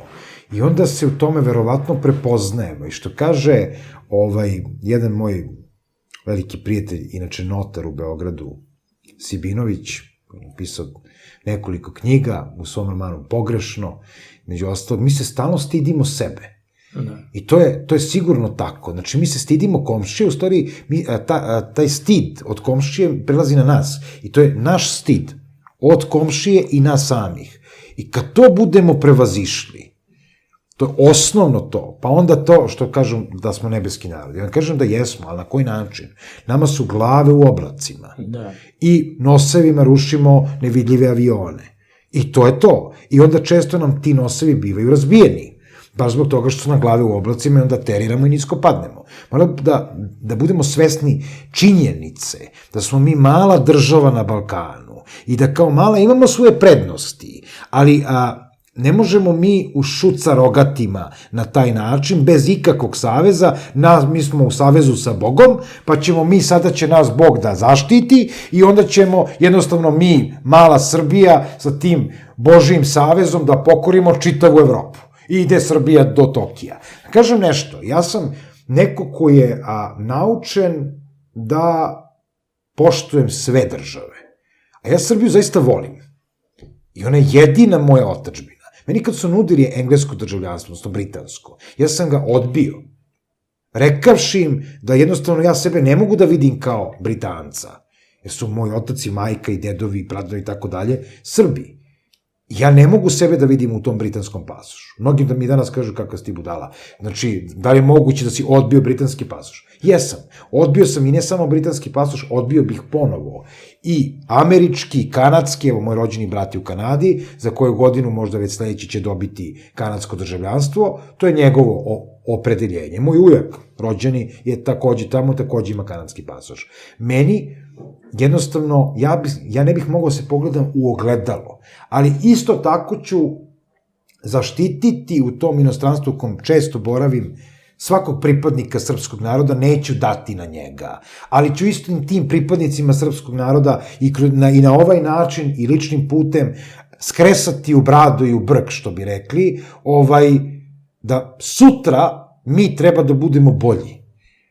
Ako smatramo već da smo bolji, mi nismo uopšte intelektualno napredniji, kako to često ističemo, neki glupi Amerikanci i glupi, ne znam, Englezi i ovi onaka, mi smo intelektualni giganti za njih. To uopšte nije tačno. Mi smo poluobrazovana svetina, pa uz današnjeg vizura mi smo nepismeni, jer mi imamo većinsko stanovništvo koje ne zna da uključi mobilni telefon, koje ne barata laptopovima, to se vidi po redovima da podignu 100 evra. Između ostalo. Meni je leglo na mobilni, nisam morao da idem u banku, a kod mene u Prvomajskoj ulici redovi su trajali 2 nedelje. 2 nedelje. Jer ljude mrzi koji su penzioneri da odu do starog Merkatora da kupe godišnju autobusku kartu, 450 dinara, 2 paklice cigareta. Nego se švercuju u autobusu, a mrzi ih da izvade karticu i da novac dobiju preko mobilnog kog drže u ruci, nego stoje 2 nedelje ispred banke da bi uzeli ili da plaćate račune. Elektronski najnormalnije napravite da plaćate račune. Mislim, ti redovi su potpuno besmisleni. Ja razumem nekoga ko mora da ide zbog protokola banke da potpiše neku loro doznaku ili što znam, to ne može elektronskim putem, ali čak i to može. Nego banka zbog svog protokola neće da menja sad protokole, pa onda će vremenom da dobiju nove instrukcije i tako dalje. Mislim, inače banke u Srbiji, znamo šta su banke u Srbiji, to nisu zaista strane banke. Originali, da, to su. Naravno, to su falševi franšize, tako je, kao i McDonald's, mislim, ovde kad ruše McDonald's za vreme neke demonstracije kao američku tvorevinu, kao simbol toga, ne ruše McDonald's, oni prave našim ljudima problem. Znači, našoj firmi koja je samo preuzela franšizu. I to opet je neobrazovanje. Mi ovde imamo ozbiljan problem neobrazovanih ljudi, ozbiljan problem ostrašćenih nacionalista nezaposlenih sa platom do 300 evra, navijačkih grupa koje takođe vode registrovani navijači njima u onim radnim knjižicama koje više mi ne postoje, malte ne piše profesionalni navijač. Što znači vi imate transfere navijača. Danas navija za Zvezdu, sutra navija za Rad. Posle Rada navija za Partizan. To je čisto transfer da se zaboravi, jer ne može baš odmah iz Zvezde u Partizan i obrnuto. To neće da se oprosti. Ali ovo može za određenu platu, za određene beneficije. Pa ja sam izašao, ja sam bio u navijačkoj grupi, ja to nemam problem da kažem. Grobari 1970, ja sam partizanovac. Iako su svi moji muški ukućani bili zvezdaši, ja sam više voleo vojsku nego policiju. I jednostavno iz tog razloga sam išao prema Partizanu i zaista Partizan jeste klub koji ja i dan danas... Ali kažeš da sad ovi navijači imaju veze sa službama. Pa imaju i nemaju. Mislim... Tešo, mi smo došli da pričamo o masonima i templarima. Da se vratimo te. To nisu tajna društva. To su humanitarna dobra društva koje se bave uticajem i koje mogu da pomognu budućoj Srbiji. Ali prava tajna društva su bande huligana pri navijačima. To su prave. Hajde da mi to otkrijemo, tu mrežu države i huligana na stadionu, na tribinama. Kako možemo mi da posle pauze gledamo utakmicu Crvene zvezde, ja navijam za Crvenu zvezdu, ali ne idem na stadione već 15 godina, jer je jedan navijač napao mog sina, je bio mali, kad je tamo navijao i kad je video jednog fudbalera i viknuo, ajde Dražen Petrović, dete voli košarku, ja ga poveo da vidi fudbal. I ovaj mu se posle najebo majke, što on navija za ustašu Dražena Petrovića. Čovjek ne zna da je Dražen Petrović Srbin iz Hrvatske i tako dalje. I Aca Petrović iz Srbin iz Hrvatske. I njegov brat, naravno, ali ovaj dečko nije skrivao, Aca se stideo. Tako da mi gledamo, sav sreća što je došlo 20.000 ljudi, ja gledam kako oni pale stadion, kako nastaje bakljadijada, a pitaš se, tamo ima neko obezbeđenje, pa ima UEFA, pa ima FIFA, pa propisani strogi propisi, pravila kako se ponašaš na stadionu, pa smo izašli iz vanrednog stanja korone, ajde sad da se ponašamo ko snaše, onako fino, korona je vanredno stanje, da smo nešto naučili iz tog vanrednog stanja.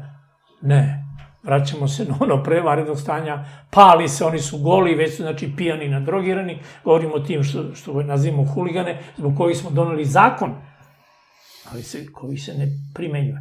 I znači, pravo tajno društvo su ti huligani, su crnogorski karteli koji prodaju kokain u Srbiji, koji su Srbiju i Beograd pretvorili u centar kokainske mafije iz Kolumbije i Crne Gore.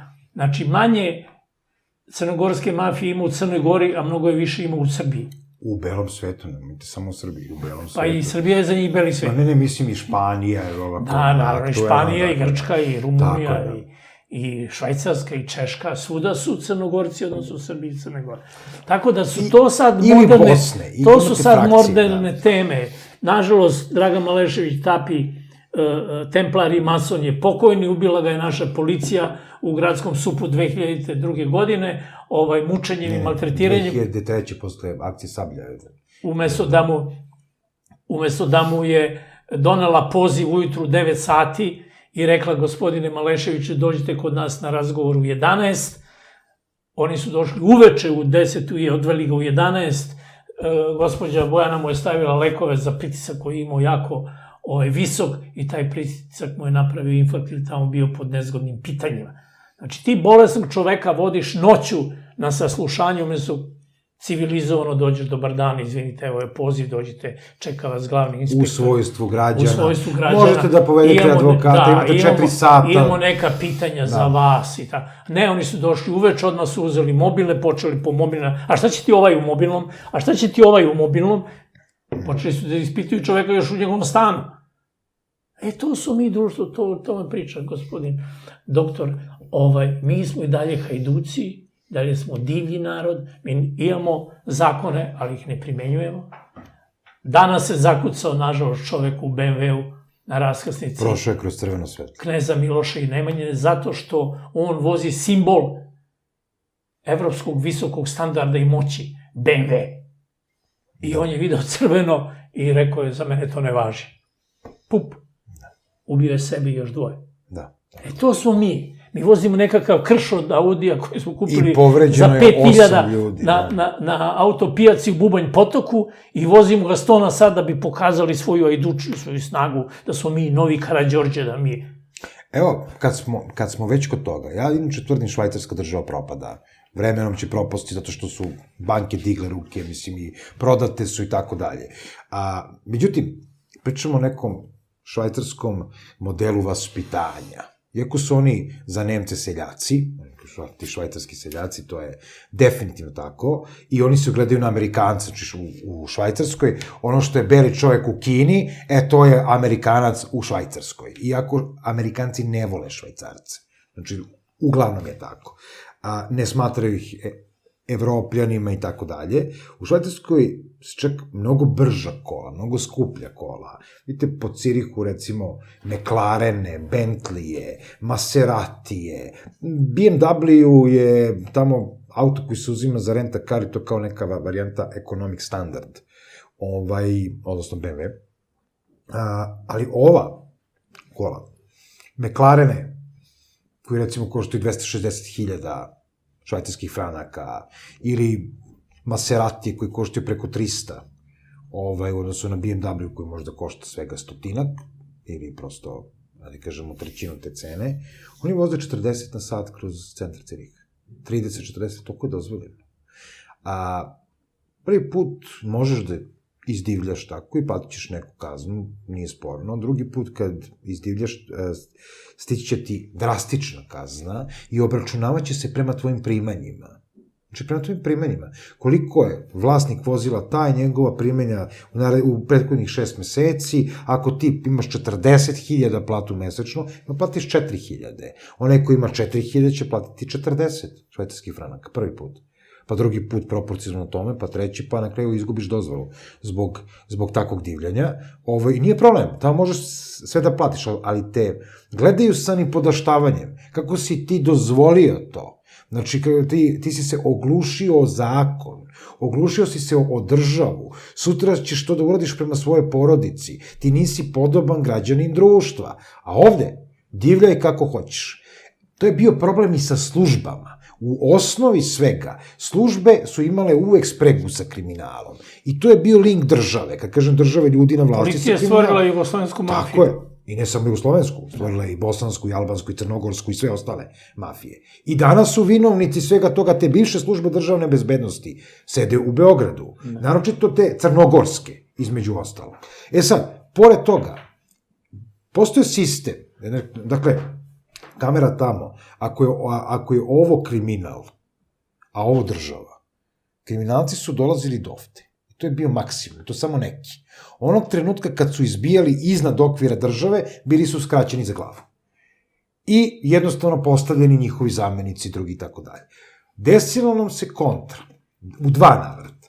Prvi put, razbijanje države, negativna selekcija Milošević 96-97 i prepuštanje određenim nekontrolisanim strukturama u okviru službe državne bezbednosti i u okviru kriminalnih grupa, dakle, koje nije mogo Željko Ražnatović da sam kontroliše. Nikako nije mogo sam. On je držao šta je mogo da drži. I za to mu svaka čast. Stvaranje pandama paravojnih formacija, dakle nije stvar u gardi dobrovoljačkoj koju je on vodio, nego pandam tome su se stvarale nekakve manje grupe, pa su tako i bile određene za odstrel. Pa onda imamo neku 11. upravu za izvršenje krivičnih sankcija, koja više ne postoje, znači nemamo smrtnu kaznu sada, i neku 9. upravu koja su tako služila za određene stvari, koja opet danas kao ne postoji, a zapravo postoji, koja je angažovala te kriminalne grupe da se nađu u trenucima egzekucije određenih.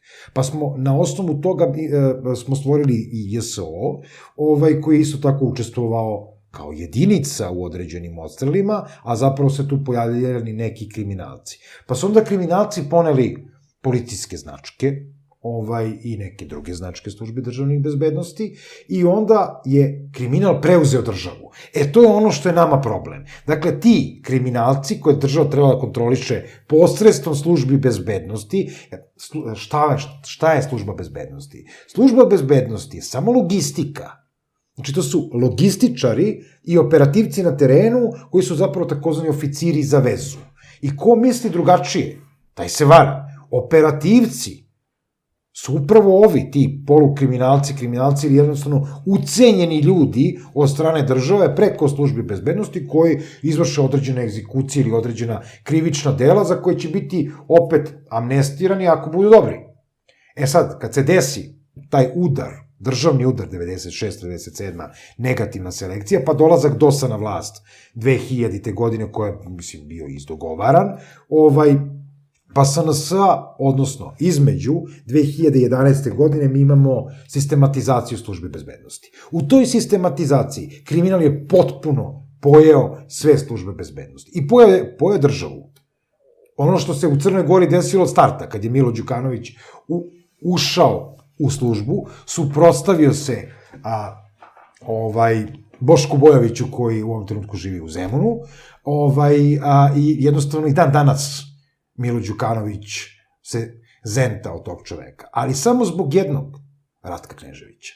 Ratko Knežević koji je stvorio Mila Đukanovića, u ovom trenutku jedan od šefova agenture MI6 u Hong Kongu, a vodi se da vodi nekretnine u Hong Kongu. Dakle, prvi čovek real estate-a Hong Konga, ne može ništa bez njega, zapravo MI6. Jer ceo Hong Kong je zapravo britanska služba, bez obzira da se radi o Scotland Yardu, MI6, MI5, šta god da je. I dan danas Milo Đukanović na pomen Ratka Kneževića i gospodina Bojovića jednostavno ne u problemu, ali ne Luke Bojovića, ne pričamo o škaljarcima i kavačima, odnosu vladike Joanikija i vladike Amfilohija, to je bukvalno taj link, ko razume shvatit će i ulogu Srpske pravoslavne crkve i samozvanog patrijarha Dedejića u rasturanju narkotika, po Crnoj Gori, švercu cigareta, takozvanih Milo Đukanović, opet ista ta priča, i stvaranje tih državica koji će vremenom nestati. Znači, to su krimogene privatne države. Crna Gora, Bosna i Hercegovina, Bakir Izetbegović i dalje juri one svoje čekove i tako dalje. Mislim, svoje čekove njegovog oca kojim je plaćen Dejtonski mir, između ostalog ti čekovi se nalaze u Srbiji. Mislim, sad ja da otkrivam lokaciju, baš i neću, ali oni su tu, mislim, kako god to se zna i oni ljudi koji su vinovnici toga su jedno te čekove uzeo Željko Ražnatović Arkan. Milošević je svoje potrošio, Tuđman je svoje delimično potrošio, da mu je general Zagorac maznuo sa svim onim draguljima i dijamantima, i imamo, kažem, namerno maznuo, ne ukrao, za generala nije lepo reći da je ukrao, ali maznuo, to je u redu. I imamo, dakle, Izetbegovića koji nije stigao do svojih čekova, to je radio pre Željko Ražnatović Arkan. I u takvom balkanskom okruženju i srpskoj stvarnosti stvoren je mentalitet Srbina koji ništa ne plaća i koji se ne boji policije, ne boji poreskih organa, kao Švajcarac. Kad sam bio na dočeku Nove godine u Ženevi, nedelja je, ništa ne radi u Ženevi. A kod mene u Zemunu sve radi. 2 buvljaka, 3 buvljaka, falsifikovana roba i tako dalje, i pun autobus ljudi koji ne kupuju karte. Neće ni kod vozača da kupi, a nema ni, rekao sam malo pre, penzionersku godišnju, jer neće da daje 4 evra za godišnju kartu, bolje mu kupi cigare, jer ga niko ne muči zbog toga što nema kartu. A u Ženevi ušli smo u tramvaj, nedelja, putnici govore našim balkanskim jezicima, razumem ih. Ulazi kontrolor i sa njim 2 pozornika naoružanih. Uvijek. Da pregledaju karte. I svi imaju karte i niko ne psuje ni na srpskom tu 2 pozornika, odnosno svi poštuju državu, boje se državnih službenika i paze šta rade. Ja imam švercere robe sa Kvantaške pijace po trotoarima, moram da ih preskočim da bi ušao u autobus, zovem komunalnu policiju, on kaže, gde si mene našao? Mi smo odmah jedan na ti, ako je 40 godina mlađi od mene i ne zna me, iako sam ja doktor nauka, gde si našao nju? Pa ja sam njoj napisao 40 prekršajnih prijava. Ona se nijednom nije pojavila kod sudija za prekršaje. Šta ja sad njega da učim njegovom poslu da je trebao da zove policiju, da je hapse, da je vode? Ona je na zelenoj površini napravila kuću od 60 kvadrata zato što 10 godina prodaje voće i povrće na trotoaru. Državna površina je pretverana u njenu radnju. Privatni biznis zarađuje pare. Ja sam se samo naljutio... I ne plaća porez. Ne plaća. Ja sam se samo naljutio 2 puta. Jednom kad je stavila suncobran na trotoar, pa sam izašao u autobusu i nabio kraj suncobrana u čelo, da mi padne u oko i rekao sam da je bri gospođo, ti sebi praviš hladovine, možeš meni kopaš oči. Ovde u ovoj autobuskoj stanici. I drugi put, kad je na autobuskoj stanici napravila volki drveni ram i stavila dinje i lubenice, tako da pravo iz autobusa uskočiš u te dinje i lubenice. I ti nemaš koga da zoveš da to skloni sa javne površine koja se zove autobuska stanica gradskog javnog prevoza. Čak zove mi gradski prevoz, oni kažu to... Da li su se ovi kriminalci o kojima ste pisali u knjigama, ljudi koji su sarađivali sa Arkanom, sa službenim bezbednosti, razlikuju od ovih današnjih, ovih koje pominjete? Pa oni su imali, oni stari su imali su nekakav protokol, poštovali su pravila jer su radili za državu i privatno su bili naklonjeni svojoj porodici. Ovi danas, pošto nemamo strogu državnu kontrolu, se osjećaju kao hajduci, oni nemaju obzira ni prema kome, ni prema čemu i čak ugrožavaju članove svoje porodice, se bave tim poslovima, pa onda vidimo, nažalost, da stradaju članovi porodice jer se vratila krvna osveta u Srbiji i u Crnoj Gori i da se ljudi iz jedne porodice, jednog klana likvidiraju zbog osvete, jer se sumnja da ovaj klan ubio njegovog brata, pa sad se on sveti i to tako da ovi Kotorani, ta 2 klana iz 2 naselja u Kotoru, to je državna projekcija države Crne Gore, da se napravi multinacionalno, internacionalno preduzeće zvano crnogorska mafija, koja se bavi preprodajem kokaina. I oni su između sebe ubili 27 članova. Od toga nekolicina je njih ubijeno u Beogradu. I niko ne postavlja pitanje bezbednosti Beograđana zato što crnogorski mafijaši se ovde likvidiraju. Mnogi su ubijeni u Španiji, između ostalih. U Marbelji, na primjer, i tako dalje. Pa onda je ubijeno kad je Luka Bojović nasledio Arkanov klan, pa se Luka svetio Skoletu i njegovim ljudima koji su učestvovali zajedno sa likvidacijom Željka i njegovih dvojice prijatelja u hotelu Intercontinental, pa je tu stradalo nekih 16 ljudi, pa je onda ubijen Lukin brat, ni kriv ni dužan dečko koji nije se bavio opasnim poslovima i tako dalje, pa je onda Luka morao da osveti brata, jer u tom svetu apsolutna moć ti daje snagu i ti kontroliš situaciju samo ako stalno dokazuješ da si apsolutno moćan. I moraš da ubijaš da bi dokazao da si jači. U prevodu, ukoliko ne odreaguješ na takvu smaži se da si slabić i gotovo, da odlaziš. Tako da mislim da država Srbije ima veliki problem sa organizovanim kriminalom iz Crne Gore, pa onda naravno sa albanskom mafijom, pa onda sa svojom ovde raznoraznom mafijom, i da mi kao država, pošto nemamo dovoljno snažne institucije, sa mnogim od tih problema ne možemo da se bavimo, ne možemo da ih rešimo. Beograd jednom ima 500.000 više automobila nego što ih imao pre 20 godina, 30 godina. Autobum, tako znam. Mi imamo autobum. Mi više nećemo moći da hodamo gradom Beogradom od automobila. A nama prave pešačku zonu, Da. novu pešačku zonu, tako tešlo. Čitav trg Republike, pa do Studentskog trga, pa sve one ulice ispod dole koji idu prema Savamali, sve su pešačka zona, pa Palata Albanije, ceo onaj deo od Narodnog pozorišta do Palata Albanije će biti pešačka zona. Ali sledeća stavka je kao u Londonu, plaćat ćemo ulaznicu da dođemo u tu zonu. Da. Jer mislim da treba da ne bi dobijemo dozvolu da budemo u krugu dvojke. Da ne bi zagušili centar Beograda, odnosno da bi zagušili centar Londona, Britanci su napravili zonu... Ali to u Londonu ima smisla, jer London ima koliko?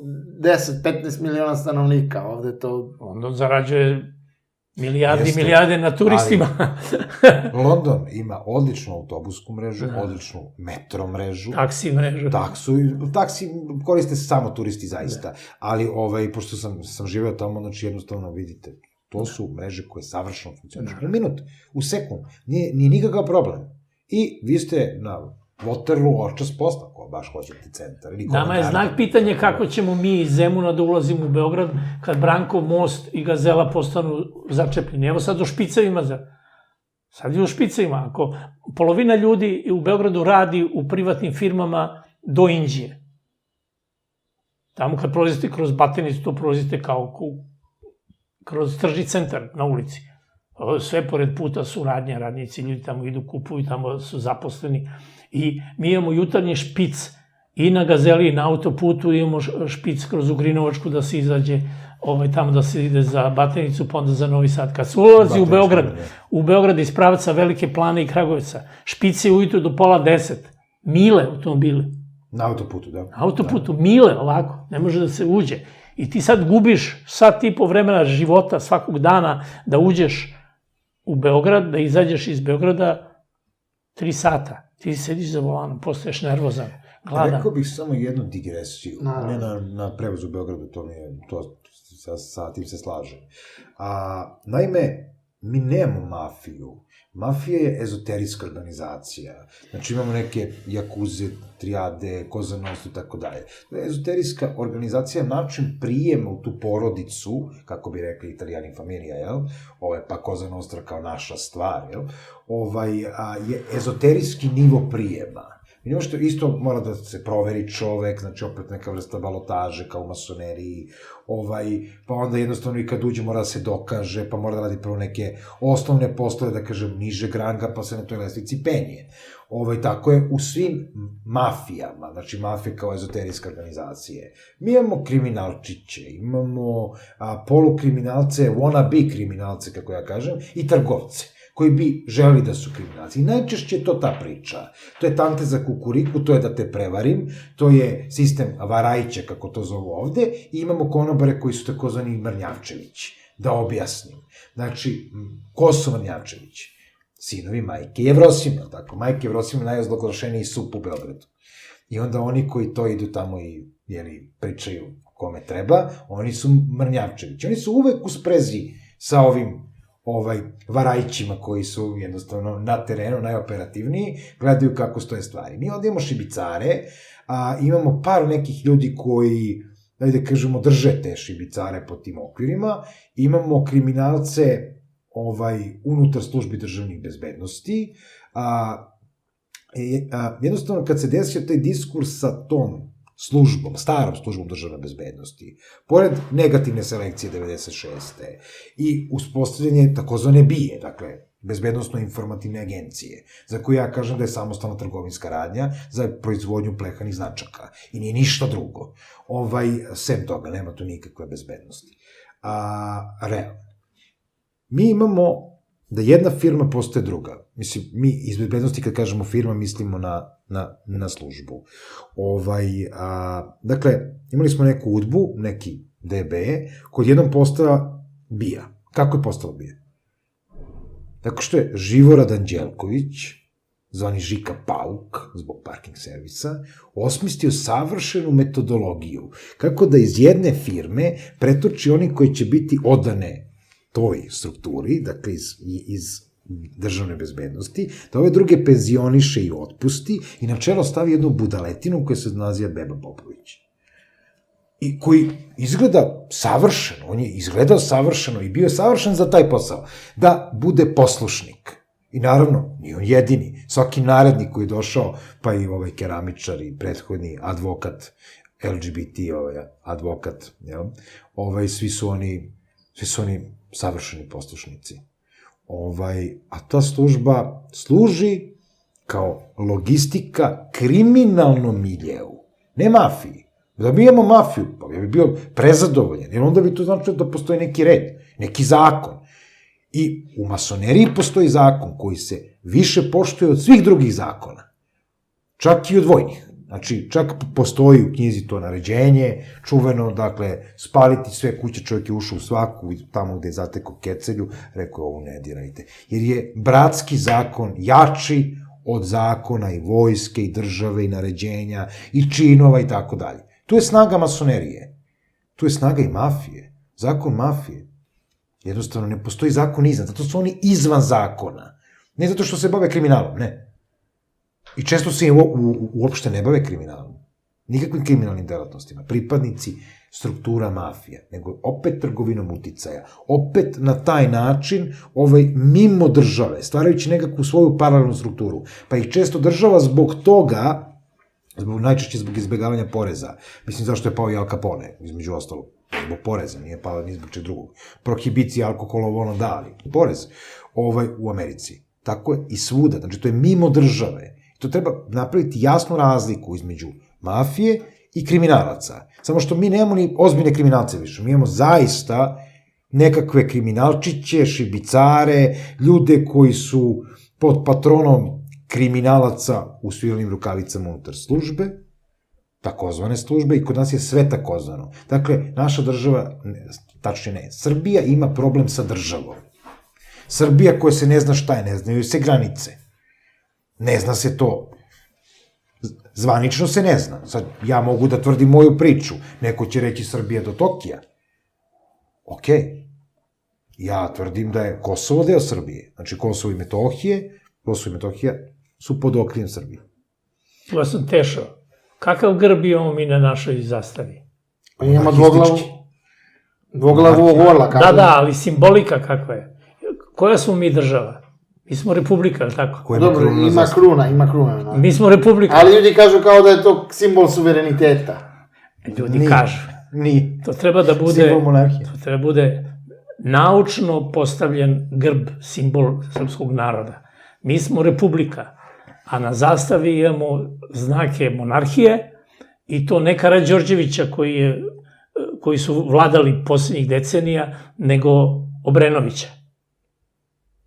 Tako da su mi, kad pogledaš taj grb, sigurno da neki dobar poznavac istorije i heraldike iz belog sveta pogleda. Možda se smeje, ne. Ljudi nam se smeju zaista i to ne heraldičari, nego, eto, ajde kažem, neki milj ljudi sa kojima ja komuniciram u Engleskoj, u Švajcarskoj i tako dalje, oni pitaju, kaže, ste vi neka parlamentarna monarhija? Mislim, kao imate nekog predsednika, šta je on? Je li on monarh, kralj? Onda ja se šalim pa kažem, ma faraon. Onda kao, kako faraon? Rekao faraon. On je rekao alfa i omega. Pa ne, kaže kruna. Malo je čudno kao imali ste pre toga Miloševića. Znači, treba da se uhvatimo za jednu tradiciju, ispravnu naravno, bila koja, ali da iz nje izvučemo maksimum. Da li je to Srpska pravoslavna crkva? Da li je to naše demokratsko naselje?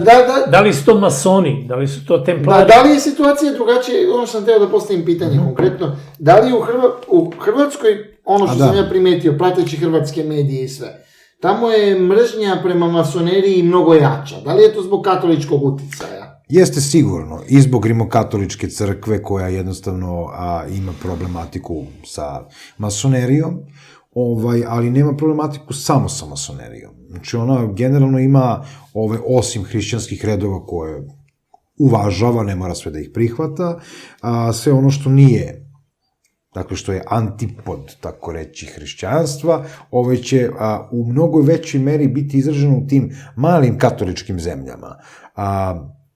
Hrvatska kao katolička država, kao što je Srbija pravoslavna država, ona je mala katolička država sa ekstremnim katolicima, često, koji se često poistovećuju sa određenim nacionalistima. Evo sad ove poruke koje su osvanule po Zadru, po Zagrebu, Splitu, već ne znam nija gde, one su odraz opet isto tog nacionalizma i te nacionalne mržnje koje mi imamo unutar Srbije.